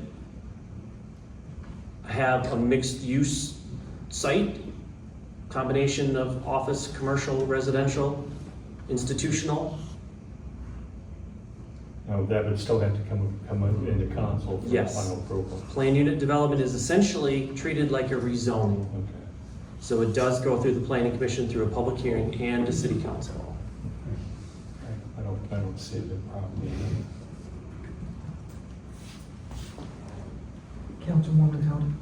I think this would be a good idea because it does get it under the planning commission. It gives oversight. And I think that's a good idea. Councilman Link? I'm for it just from the fact that it would have to be a PUD, dyslexia man. But PUD, and I guess by my thought process, Adam, is by reducing it from 2 acres to 1 acre, it might open up some more development opportunities. So, okay, I'm for it. Can you give me examples of where that 1 acre might apply? Yes, the Evans Building property. Okay. These are the properties that were identified in the master plan as priority redevelopment sites. The city-owned DPW property and adjacent properties there along the north side of the river. That's more than 1 acre. It's actually multiple properties. Okay, yeah. That might be the one that actually is 2 acres, so that wouldn't affect that one, so it's already eligible. The property that I believe the city owns that is immediately north of the tea shop, The Walmart. the Walmart property. 50 year. Yep, and then the property immediately adjacent to the old theater that is in front of the assisted living facility. Those were the ones identified in the master plan as priority redevelopment sites. I do think that this was asked, but I'm going to re-ask it because I want to make sure I'm understanding. Yes. What can be built there? What exactly can be built there? I mean, like everything and anything that can be built there. Can townhomes be built there? Can condos be built there? Yes, Can yes. tiny homes be built there? What can be built on Okay. those 1 acre spots? Sure. I will direct your attention to the ordinance language itself. So again, all that we're proposing in this draft is the only change to the plan unit development option as it's currently written is to reduce the eligibility from 2 to 1. Let me answer your question though. It's on page 136 of the draft. I'm scrolling. Still scrolling. Just didn't catching up with as fast as I'm scrolling, so I'm having to give it a minute. See that? 136, you said? Yes. Yes, it starts on page 136. No, I'm sorry, it starts on page 133. The one and only change is on page 136. So, if you read on page 133, it's the purpose and intent. Purpose of this option is to conserve natural resources and energy, encourage innovation and land use planning, provide enhanced housing, employment, shopping, traffic circulation, and recreational opportunities, bring about greater compatibility of design and use, PUD regulations. A PUD may be applied for in any zoning district. It shall require rezoning by way of amendment to this chapter through the Planning Commission and City Council. Any item B, 154.136B, any land use authorized in this chapter may be included in a plan unit development, subject to the adequate public health, safety, and welfare protection mechanisms being designed into the development to ensure compatibility of the varied land uses both within and outside the development. And of course, the ultimate determination would be the City Council for what may be included. So the ultimate answer is any of the uses allowed in the ordinance, but only where you deem that it meets these design standards and is appropriate with the health, safety, and welfare. The item C is what they need to prove, that the granting of a plan unit development will result in at least one of the following: a recognizable and material benefit to the ultimate users of the project and to the community, where such benefit would otherwise be unfeasible and unlikely to be achieved without going through the plan unit development regulations, such as mixed use or redevelopment of the Evans building, for example. Long-term protection of natural resources and natural features. So this option requires preservation of natural features as part of it. The proposed type and density of use shall not result in an unreasonable increase in the need for or burden upon public services, facilities, streets, and utilities. Needs to be consistent with the health welfare of the city. No unreasonable negative environmental impact. No unreasonable negative economic impact on the surrounding properties. Needs to be under single ownership and control, and it needs to be consistent with the goals and policies of the master plan. Plan unit development has been a recognized tool and has been used effectively by many communities over the years. I certainly would not encourage you to consider taking it out, but it is obviously on the table. Is do we want to reduce the lot size so that more properties could potentially at least propose a project to you? Okay. So I have a no on this. I'm hearing that there can be density. Is that on, that there's a possibility for density on an acre of property? If I'm understanding that right, and so then I'm just a no. Mayor, can I ask a question? Yes. With this, it still comes back to planning commission, from the planning commission, it comes to city council. Yes. For all approvals. Yes.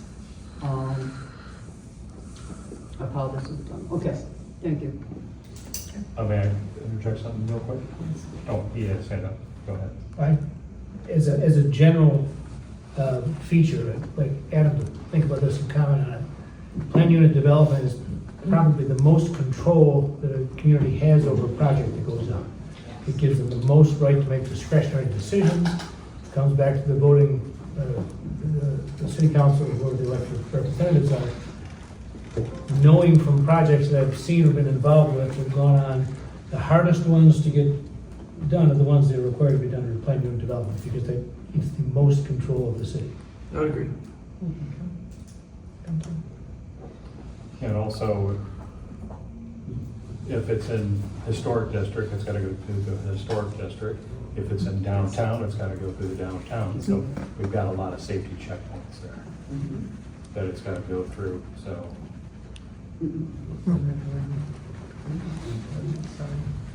Anyone else on council?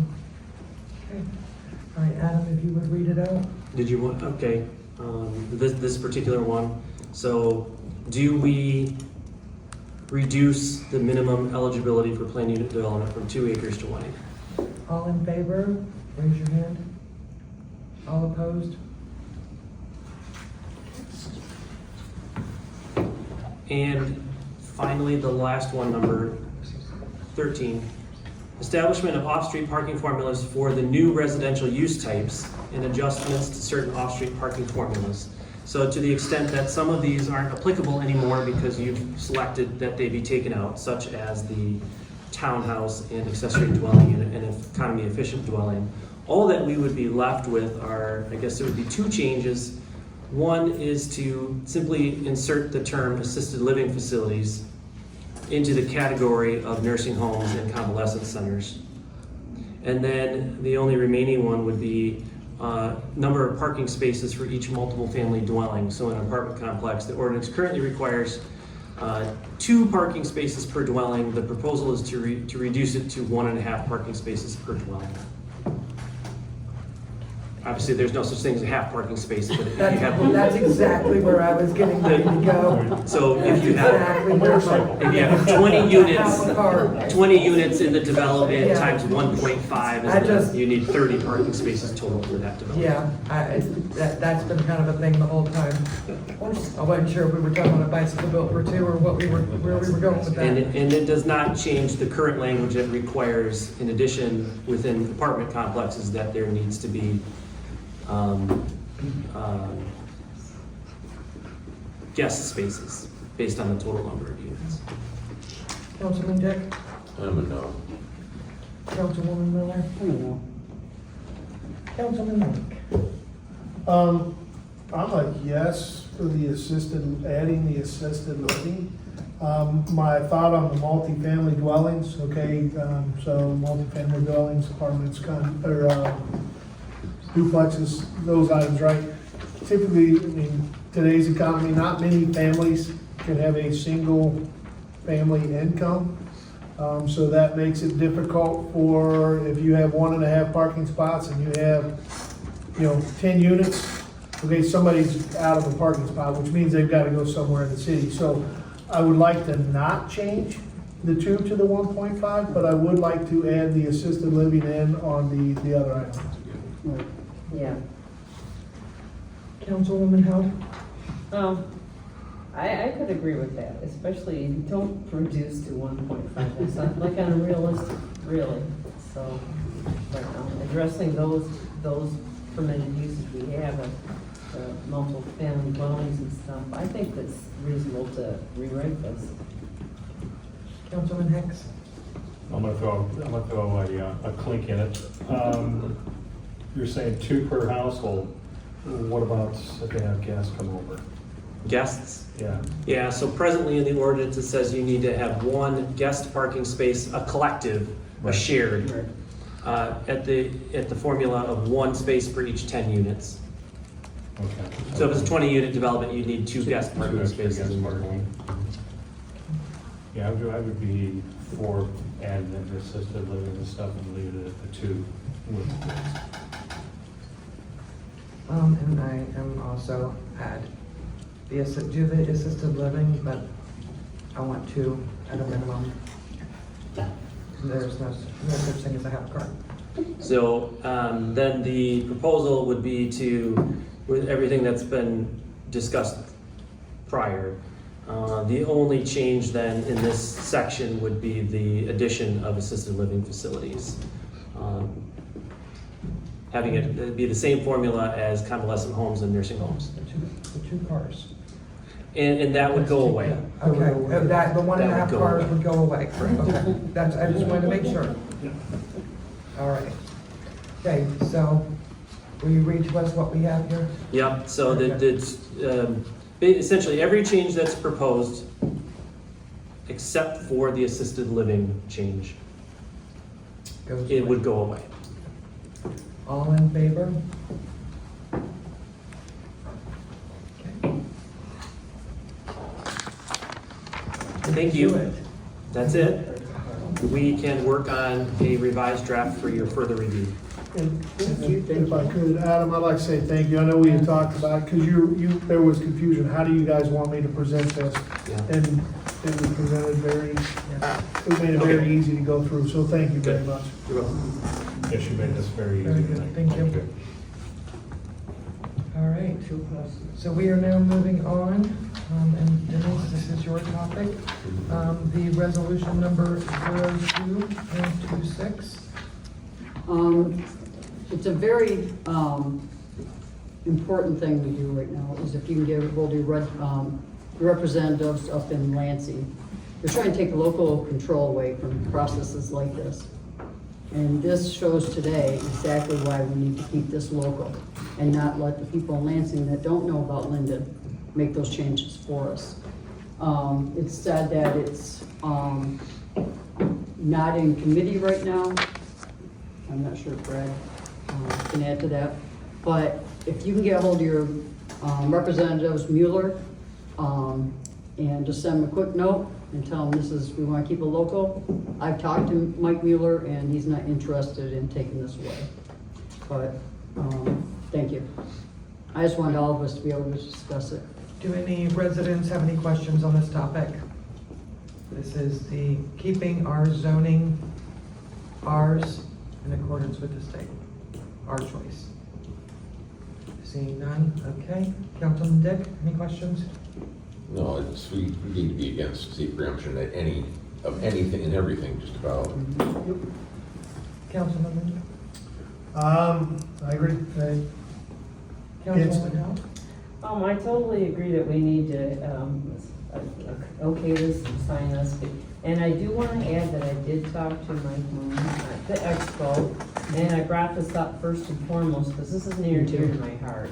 And he said that it is a committee where they go to die, so it won't ever get out. That's what he told me. But we still Most of the need time. to tell them in case it did have a chance. Well, it came up last year. You just never know, so let's just, please, kill it. Councilman Dick? Yeah, I agree, we don't need it. So I have spoken to multiple legislators about this topic. And so MML is partnering to present HB 5660 and 5661, which will, it's an incentivification process for zoning. It will incentivize the cities that want to do the zoning, but it does not take away our control of said zoning. And I am opposed to anything trying to take away our rights of every municipality being able to do and allow their elected officials to make those choices, or their planning commission. I have heard the same thing as Councilwoman Hout, the government operations, I believe, is what it's called. Government operations is where things go to die. But then I also was told today that government operations is sometimes where things go to be fast-tracked. So, with that being said, you do not want to take anything for granted, but I also don't want to be super reactionary to it either. Just because something is being said doesn't mean that you have to react or respond. And then Mayor, Brian Bowles, the chair of the Government Operations Committee, so if you want to send a letter to him too, or call his office. Who's that? Brian Bowles. He's in Argentine. Okay. All right. We have- Madam Mayor, really quick, just a clarification. On the MML, the updated sheet, it has 5529 through 5532, but it also has 5581 through 5585. Should we add that to the resolution? Yes. The resolution only has through 32, so if we add, if you do approve it, I would just make that adjustment to add those additional bills. Okay. All right, is this an all in favor or a voice vote?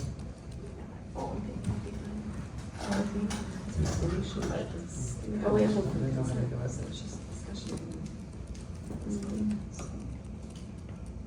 I think I heard you, Chris, it's a work session, so we're not voting on the work Yeah, I got a session. full So consensus. I guess Good point. can we bring this Touche. up at the next council meeting to be voted on? Because I know it would have gone through in the consent agenda, that's why I wasn't sure. Okay. Is it time sensitive? Yes. I would think. Manager, do you? I would consider it time sensitive, that's why we, yeah. All right, so is anyone opposed with the time sensitivity of this particular preemption paperwork of having a vote when we do not normally vote? Is anyone opposed to that? Seeing none? Okay, is there a motion? I make the motion. Support. Kristen, can we go ahead and just do a roll call? Thank you. Oh, I don't know if we have to have clarification on that motion, but for, Resolution. yeah, for the adding the resolutions and Adding stuff. the So bills. motion to add those to this motion and I the said, motion, yeah, okay. The motion to reject. This. It's a motion to approve the resolution and include those additional bills. Right, correct. Okay. Wait a minute, to approve the, oh, Approve the resolution that is in opposition of. in opposition of, okay, yes. It's very clear in the resolution, yeah. All right, Armstrong, yes. Link, Yes. Howard, Yes. Dick, Yes. Miller, yes. Hicks. Yes.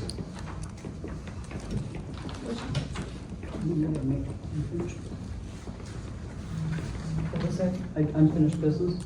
Yes. Okay. Yeah, we're gonna skip over that one. All right, so, we're now at unfinished business.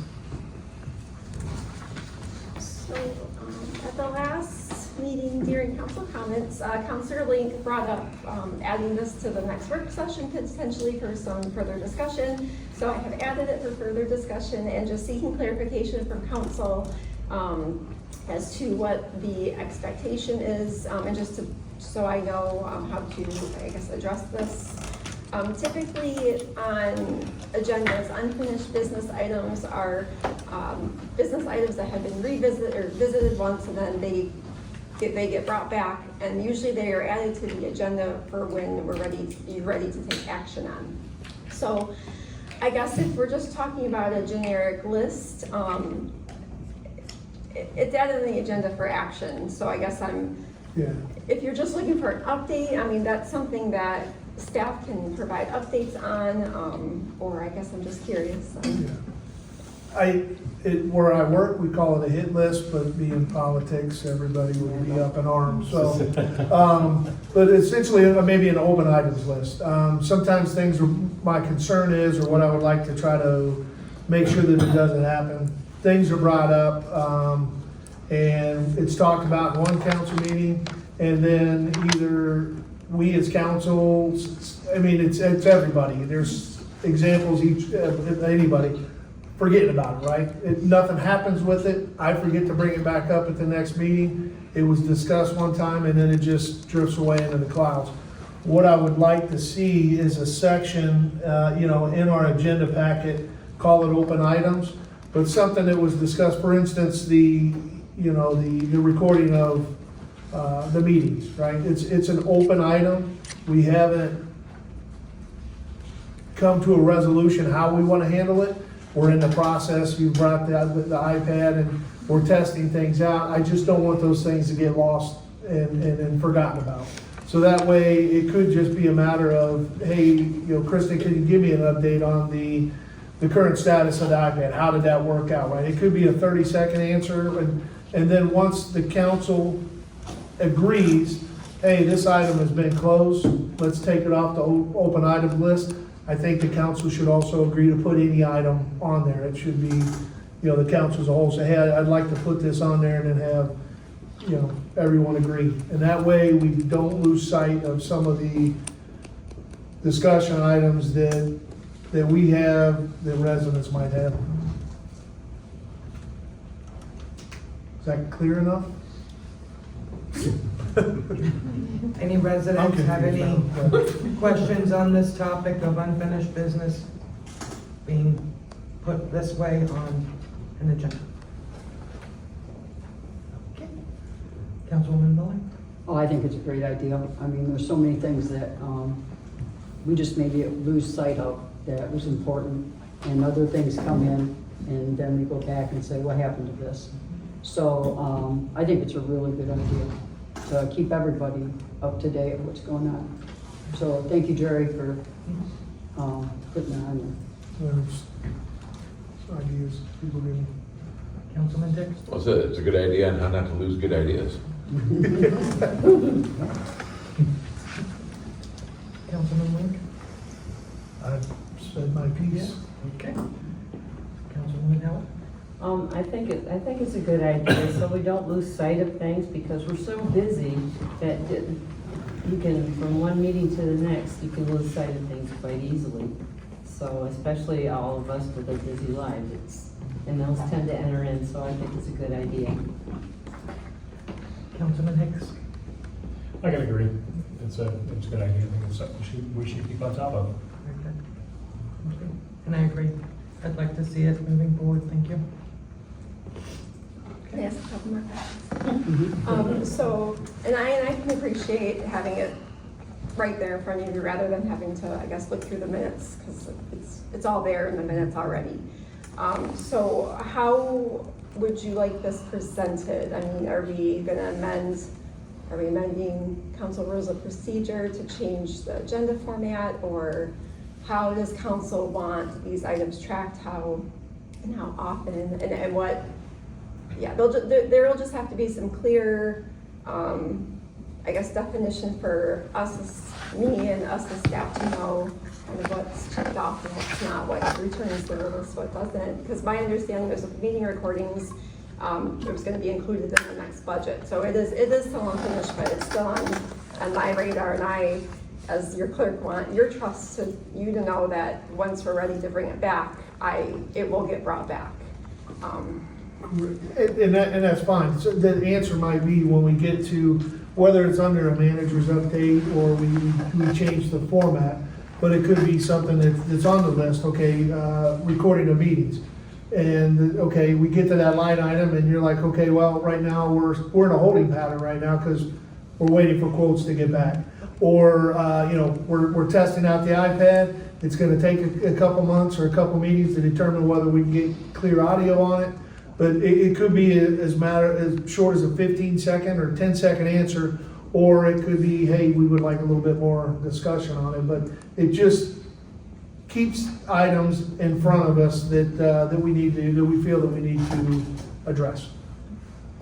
So Can it be put in the manager's, under the manager's update of open items, or do we need to vote to have it as item, shift things down and make it item, I don't know, H or J or whatever? I don't know the proper procedures for it. Well, so the agenda is, like Kristen mentioned, the agenda is set by the rules of procedure. So the format of the agenda is set by the rules of procedure. So if we're gonna make changes to that, we need to make amendments to the rules of procedure.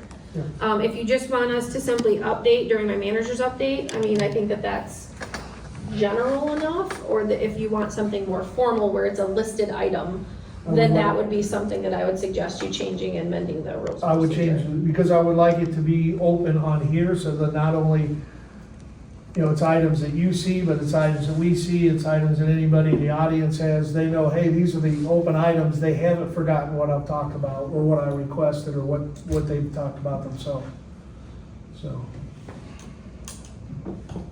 And the intent is not to have this 10, 15 item list, right? You're gonna have a minimum hit list, you know, maybe it grows to 5 items, but keep it minimal so that you could say, hey, and there's not gonna be a restriction on it, but that would be our responsibility to say, okay, hey, we've got these items on this list, we gotta start knocking these things out, right? And let's get some resolution as a council to finish the business. And so I would like to throw this out, because I was going to do it under my council comment, but I guess this works now too. Because if we're talking about changing in rules of procedure our agenda, one thing that I think would be really, really good for a monthly update during our normal council meeting is grants. All new grants, so that residents can very clearly see what is being done. They feel very supported. Is that, okay, the city is doing everything they can.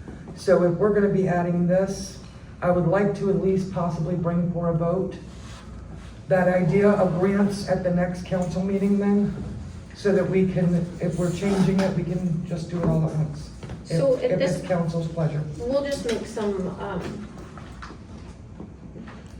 I guess the best way to handle this would be to make some amendments to the rules of procedure and bring it back for council's consideration. We'll move with it in that direction. Okay, Thank you. thank you. Absolutely. Is there any further unfinished business items?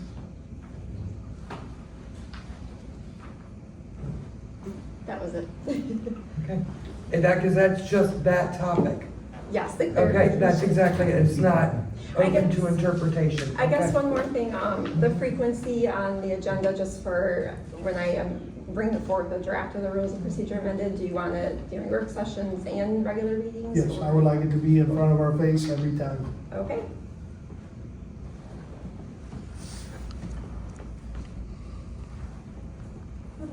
All right. We're good then. Okay, Ellen? So yeah, just a couple of updates for y'all. Thank you guys who helped with the expo booth this weekend and all the things. Appreciate it. Mill project moving along. As you guys know, we've had some foundation issues, so the completion date has been extended, but still yet this year. Hoping and bearing that the weather and all the other things goes well.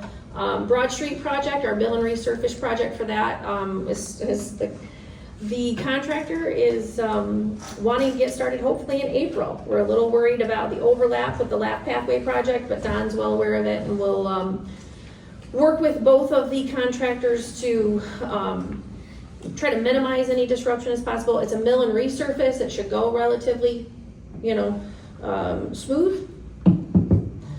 As you guys know, we had server issues last week. We're working, we've talked about this before, we've been working on a server replacement for a little while. We had to prioritize some other things like with the BSNA cloud, because that actually determines how we spec the server, all those things. So we can't keep taking a chance for being down and out for any length of time with our public safety and anything like that. So we're gonna be working on that diligently. In my update, I also included that Don has informed me of his retirement. So he will, if not sooner, August will be his retirement. So like I said, if not sooner. On grant side, our police department has submitted a grant application for funding and for replacement of 2 patrol vehicles. Don and I are working on the potential for a grant that would make some improvements to City Hall, some much needed facility improvements there. Again, we're still, as we all met and discussed at our goal setting session, that facilities remain a priority, and so we're still working on that. It takes a lot of time. There's a lot of moving parts to all of that, right? So currently working on initiating a phase 1 environmental of the DPW property. That will be very telling of what needs to happen with that, if anything, in the future. Working with Cunningham Limp to provide any additional estimates for potential improvements to City Hall and the potential for moving the DPW facility and things like that. So it's a work in progress. Forest Ridge Estates, I already updated you guys that there is a checklist, and I forgot, Adam, I'll let you, if you'd like to provide any updates as the items that he's still hit, that they have provided to this date. Or that they've provided to us. Yes.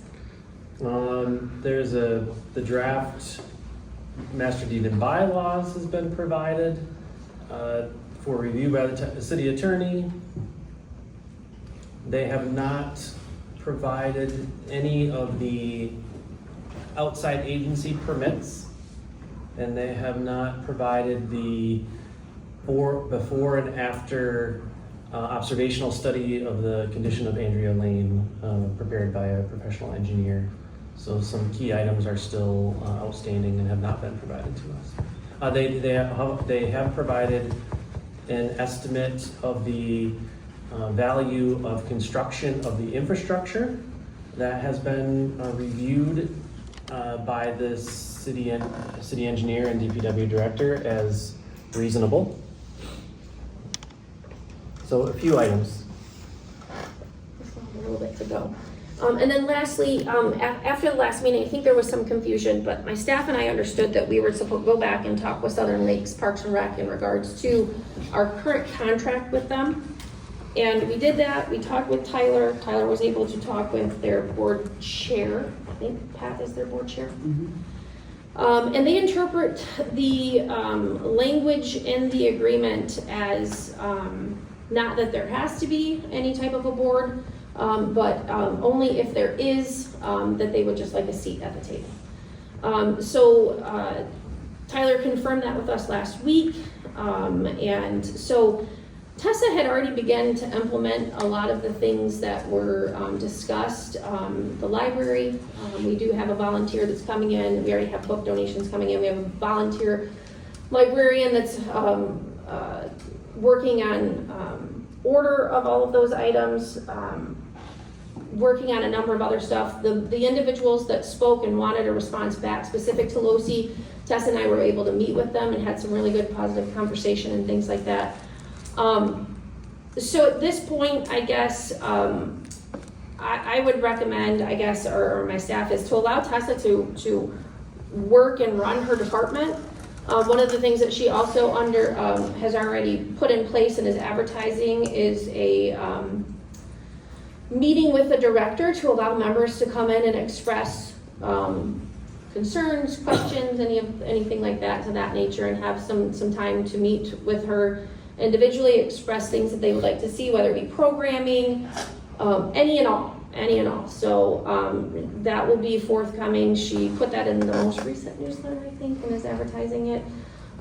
So at this point, after talking with Southern Lakes Parks and Rec and getting their interpretation and understanding at this point, I would think that it would not be beneficial to recreate a structure that the city dissolved previously. It's another department of the city. We have a department head to run it, and allow staff to continue to monitor and get feedback and bring that back and make adjustments as necessary, like we do with anything else. Tessa's done a really good job at this point of leading her department and has been very willing to make adjustments where needed. So I'll leave it at that. I'm happy to field any questions. Thank you. Any residents have any questions on the city manager's update? Seeing none. Any council members have any questions? Ellen, I would like to know who's doing the phase 1 environmental. site assessment? So I talked with Lisa Vanderbrink at this point, but we also have talked with Row too, so. Oh, I was just curious. I mean, I think. There was a phase one done on that property some time ago, but Yeah, I was it's been just long curious, ago. you know, just curious to It's make been, sure it's been a they're- little while. Those Yeah, expire. well versed in site assessments environmentally related, okay.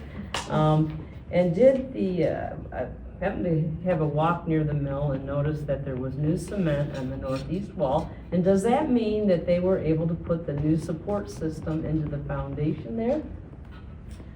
So the cement wall part? You're talking on the, So as you're, you know, walking along the wall, Okay. it's basically a mill from northeast wall.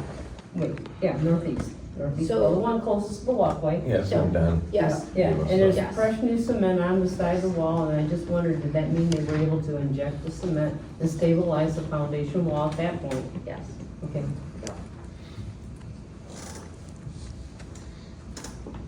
Go ahead, raise your hand. Oh, Just one quick question. Tessa's gonna meet and they're gonna have meet with the director for ideas and think tank and stuff. Can we have a update on that every once in a while? I mean, Absolutely. through an I would email or imagine something, that she'll put it so in we her kind of report. see what they're asking for also. I would imagine that Tessa's pretty thorough, and she'd probably put it in her report, but we can make sure that that's something that's Okay. included in her monthly report to council. Okay, I appreciate it. Yeah. Two things. One, as long as the people, the customers of LoSi, our residents of LoSi, whatever you want, as long as they're happy, right? I think we do have to be very careful not to try to get into doing the day-to-day operations, right? Let individuals do it. However, in a situation where the people aren't happy and they're coming to the council, that's when, that's when we would get involved in a more direction. It's a slippery slope, so I think we need to be very careful, but in this situation, say that, okay, Tessa came up and said, you know what, I'm gonna have the monthly meeting with the people. Hey, great, thank you. And as long as they're happy, we're happy, I guess. And then one other thing they're getting ready to do Broad Street there, they're gonna grind that up. Miller. Yep. When they did Ralston Road, I know both my neighbors, quite a few other people got those millings. I know there's also been discussion, because I discussed it, of putting a parking lot back behind the Mason Lodge on that lot area.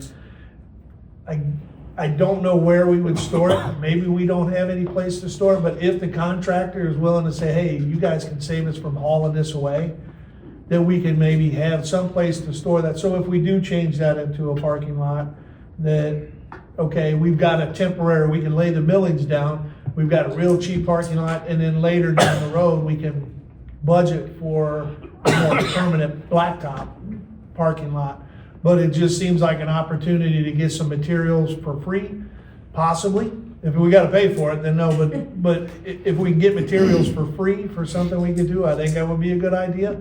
And then I guess if not, if maybe residents wanna, if it's free, hey, you could come to Linden residents. Could come get some. Millings are always a topic of the pre-construction meetings and stuff like that, so I'll make sure to follow up with Don on how they plan it. Yeah, and whether it's possible or not, I don't know. It's just something that I thought about. I kind of mentioned it to Don in passing, not actually asking the question, but it'd be I'm kind of curious to know if there's something we could do to maybe save a little money. That's all. Anyone else? Yeah. Right, from that standpoint, Jerry, the Eagles Wooden parking lot can be, in the Billings, there's a lot of places we could use them. Exactly, yes, exactly. First, Adam, again, thank you to I thought it's pretty seamless how we went through this. Hearing about Don, I don't know how he can be replaced. He's amazing. This city has done so well, and I've lived here for 26 years. I know that not still under Marta. I'm almost a resident, but I think she'll agree with me that Don is the best we've had. I mean, seriously. I've lived through a few of them. And then as far as the LoSi, I'm glad that Tessa's gonna have a meeting with the group here. I would like to see the committee or the advisory committee, if this is what she's planning on doing, is to go to each, Fenton, Lake Fenton, Argentine, and ask those mayors or city council, or whatever they are, not city council, but the person in charge, city manager, who they recommend, because they have to have the skin in the game. And To clarify, that's not what we're recommending, the advisory committee. Oh, you're not recommending it? No. Okay, so it's, It was, and as I explained, we would be implementing a structure that existed before, and when the city took on the management, we absorbed it as another department.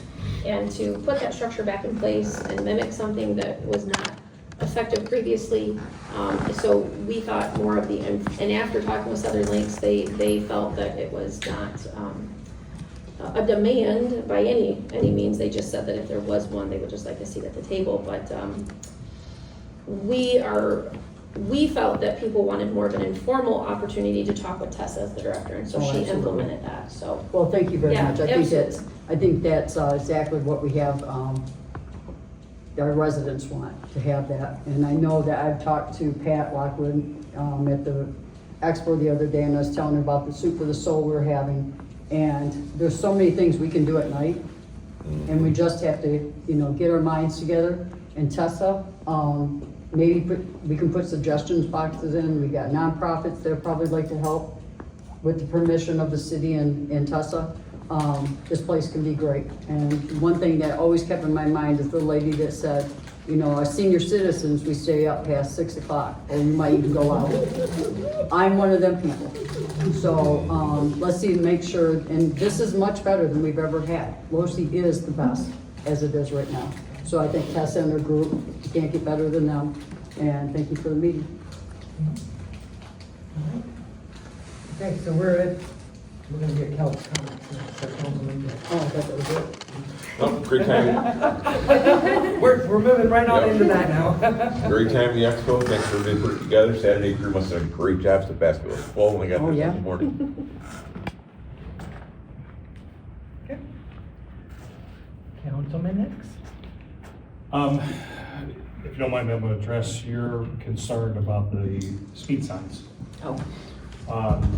As you know, I was down at the work site quite a lot, horseback, on foot, in the truck, whatever. They're moving into the last stage this spring, so it's not closed yet. There's a couple little problems they gotta take care of that I've been talking with Don with. Signs were one of them, and he's planning on, after the winter, and we got rid of the salt, the plow and everything, he's planning on putting up some new signs. I've also got a couple horseback riding caution signs that were taken down that they'll be put back up. So that has been addressed, and I will stay on that to make sure that gets done. Other than that, the road turned out beautiful. I mean, it was a pleasure to be inconvenienced because the final outcome was great, so. But, yeah, if you have concerns about road or something, let me know, and I'll make sure that it gets addressed. Councilman Hill. I'm in agreement. I think that Ray, Davis, and Ellen did a great job setting up the booth for us. So when we arrived at 8:30, Marta and my son and I, John Foster, it was all ready to go. I mean, we had little minor things we had to do, but wow, it was a great team, and I just think they did a wonderful job. And I did have a chance, like I said, to talk to Michael Loon about that amendment, and that just is so near and dear to my heart, the local authority. I also wanted to say that I have had an active presentation at Michigan Science Teachers Association and did preparation for it down at the Mill Pond. I have brought my water testing backpack. And I happened to be down at the Mill Pond, and Brenda Simons was there with her grandson. So I taught him how to test water, and our it's a very accurate water testing backpack. I can borrow it anytime and show anybody. The water quality is excellent.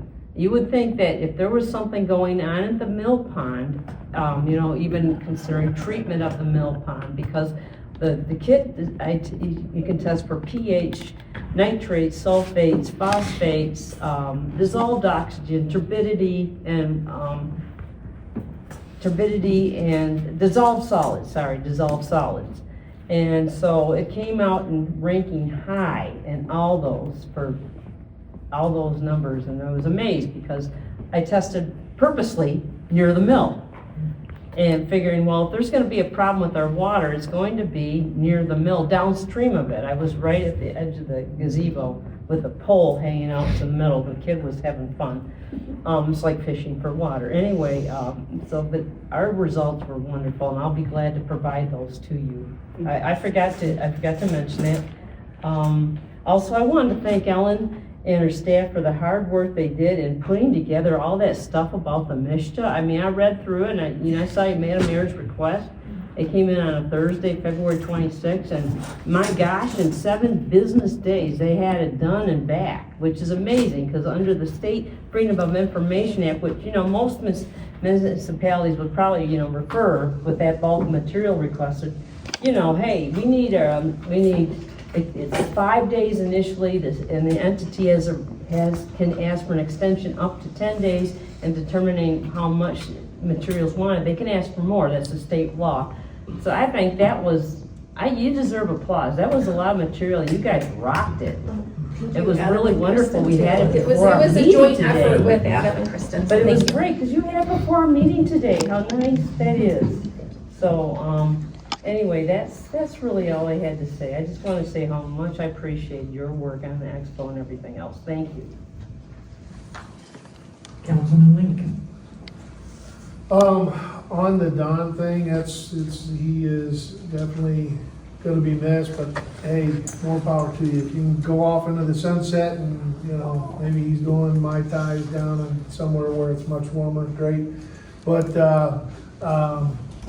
yeah, you look at all the things in the short time I've been in here and running and the different things we ran into.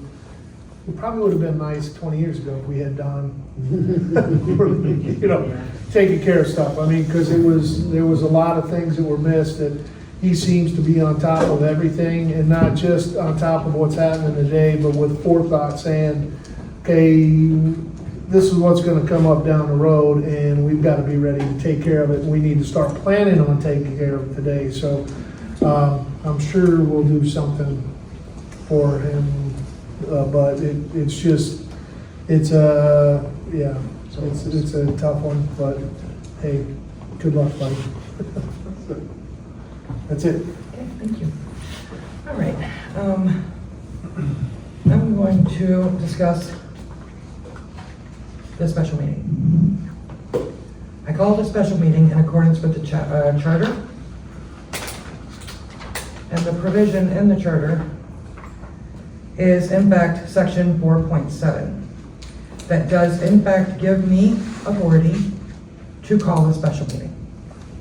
The charter at no point in this city is a suggestion. The charter is our founding document that we are all supposed to follow. I called this meeting so that this body could have conversation about our senior center, which we do in fact have the authority to do.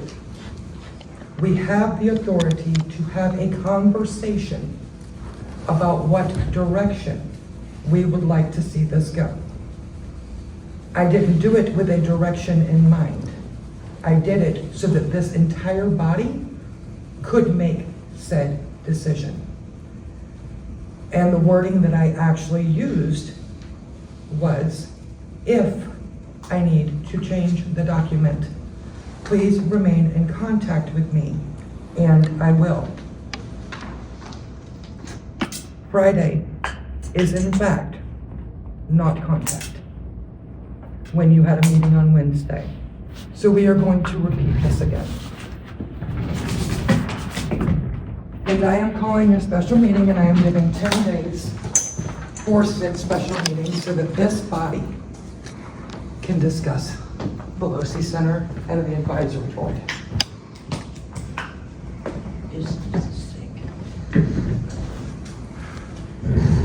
And with that being said, that is all I have to say. Is there a motion to adjourn? I make the motion. What was that? Yeah, I don't know. And let me, Madam Mayor, just in response to that, we are on one team, our staff and the council. It is not that all I'm working saying together you're for not. one direction. And so when moments like this happen, it seems like a gotcha, or we're at us against them. And I'm happy to have any conversations in between. And I think the trail of emails that were attached to my update shows that. So we're happy to schedule a special meeting. I'm just not sure that, what content do you want at the special meeting? And when, what's the I believe date? that the document asks for the LoCI advisory board. What's the date that you guys would as like to well, have the and it's meeting? within 10 days. Well, And let's that is discuss date council's before we pleasure. leave tonight, so Yes, we're all on the ma'am. same Thank page. you. What date works for everybody? In the next week? The 1 week done? Within 10 days. I gave more time this time for people's schedule. Monday? We need 18 hours to call a special meeting. Next Monday? Next Monday is out, Okay. for us. You guys are at CapCon the next 2 days. Right. Yes. Does this Thursday, the 12th work? No.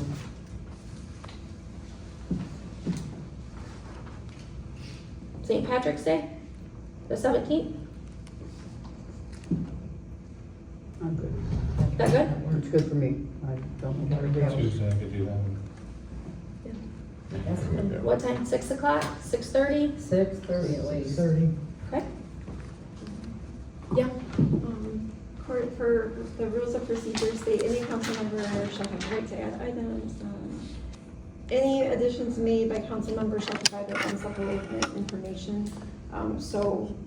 You're calling on the special meeting. Do you have supplemental information to provide besides that? For the packet, do you have any supplemental information to provide? I besides just the want to letters? have the discussion Okay. on the item that, of the advisory board. I would like this body to be able to have a conversation about it. I would like our seniors, I would like to see if the seniors feel comfortable with this. I would like a set time and a set way that this is gonna be done, so that way, everyone knows how this is going to go. Is that moving forward? That's really, so I mean, if you tell me what supplemental information, I'll absolutely provide it. You're requesting a special meeting, so I'm just trying to confirm what you would like in the packet. That's, I would just like all information relating to what you guys are proposing moving forward. What Ellen, what What I Tessa- provided in my update? That would be fine. Okay. And just And then for my other own, things- just for myself and my staff, when we left the meeting, Kristen understood it the same way I did, and so did Tessa. So I guess I'm just curious, when I included this in my update, I felt that we had a good understanding moving forward, that I would bring back the content of the meeting. Jerry, you're shaking your head that you felt that was the same thing? Oh, I'm not, I'm just trying to get yeah, I'm not clarification. saying, I'm not So when we disagreeing. leave here, we all are agreeing. on the same page and understand. When we left that meeting the last time, my staff and I understood it one way. And I'm just asking, from council's perspective, how you all understood it, I guess, when we left that last meeting. That was my understanding. You were gonna talk to Tyler, we were gonna bring it back. If we need a special meeting, we're gonna call it then. I never That was my removed the understanding. special meeting, which I also did send in an email. Yes, you did. You said it was okay to do it. I said if I needed to modify the document. I do have to check with Tessa's schedule, since she's the director. I would like to make sure that she's available and be able to be present on the 17th. So, subject to change, but within 10 days, we'll try to get a meeting scheduled.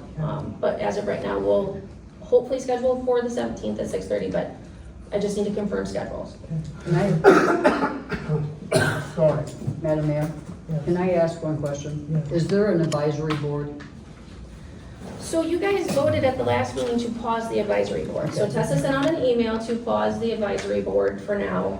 That was the understanding that we all had, was to pause the advisory board? Yeah, she withdrew that motion. Okay, I'm sorry, so where did we, The understanding was, it's in the minutes, but, council staff discussed. As of right now, the advisory board has been paused. Tessa sent an email out to them. We talked with Tyler. Tyler confirmed that the advisory board was not a demand by Southern Lakes. It was only if. So at this point, like I explained earlier, our recommendation is to implement a time for Tessa to be on a monthly basis for the membership and not implement an advisory board. I think, you know, moving forward, it sounded like that was more of the path that everyone wanted to take, is something more informal instead of trying to recreate or duplicate what was already in the works in the previous. And I was not agreeing or disagreeing. No, I'm just trying to get a good understanding, Yeah, because there seems to be a lot of miscommunication when we leave the meetings with my staff and then council. And our job is to bring back to you guys, you know, what, I guess when we leave here, we just need clear understanding, that's all. Yeah, So, right. thank you. Yeah, yeah. And Pat, I don't know if you have any recommendation from the attorney's perspective. I know Mike has weighed in on this. I know he's discussed, you know, previously, but you actually were involved with LOSI back when they actually formed the membership. I was, So, for a few years after that. And it was a formal board, not an advisory board, but it was a formal board of directors of the nonprofit corporation that managed the affairs. And through the ownership changes and through the finally period of time where Linden became the only owner of the corporation, there wasn't a need to have any boards with other portions of the community, with other people from the community on there. The city decided that they wanted to dissolve the corporation, take ownership of the building and the grounds itself, and now it's a piece of the city, and it's run and managed through the city like the other city functions are in city properties. And so, I don't know, I don't have an opinion on whether there could be some valuable input from members of the community, but certainly I wouldn't think that the city council would want to give up any of its authority to manage the property. If there are ways that people think they're not being heard, then you can find a way for them to have ways to be heard, but the authority for the management and decision-making should be right around this table.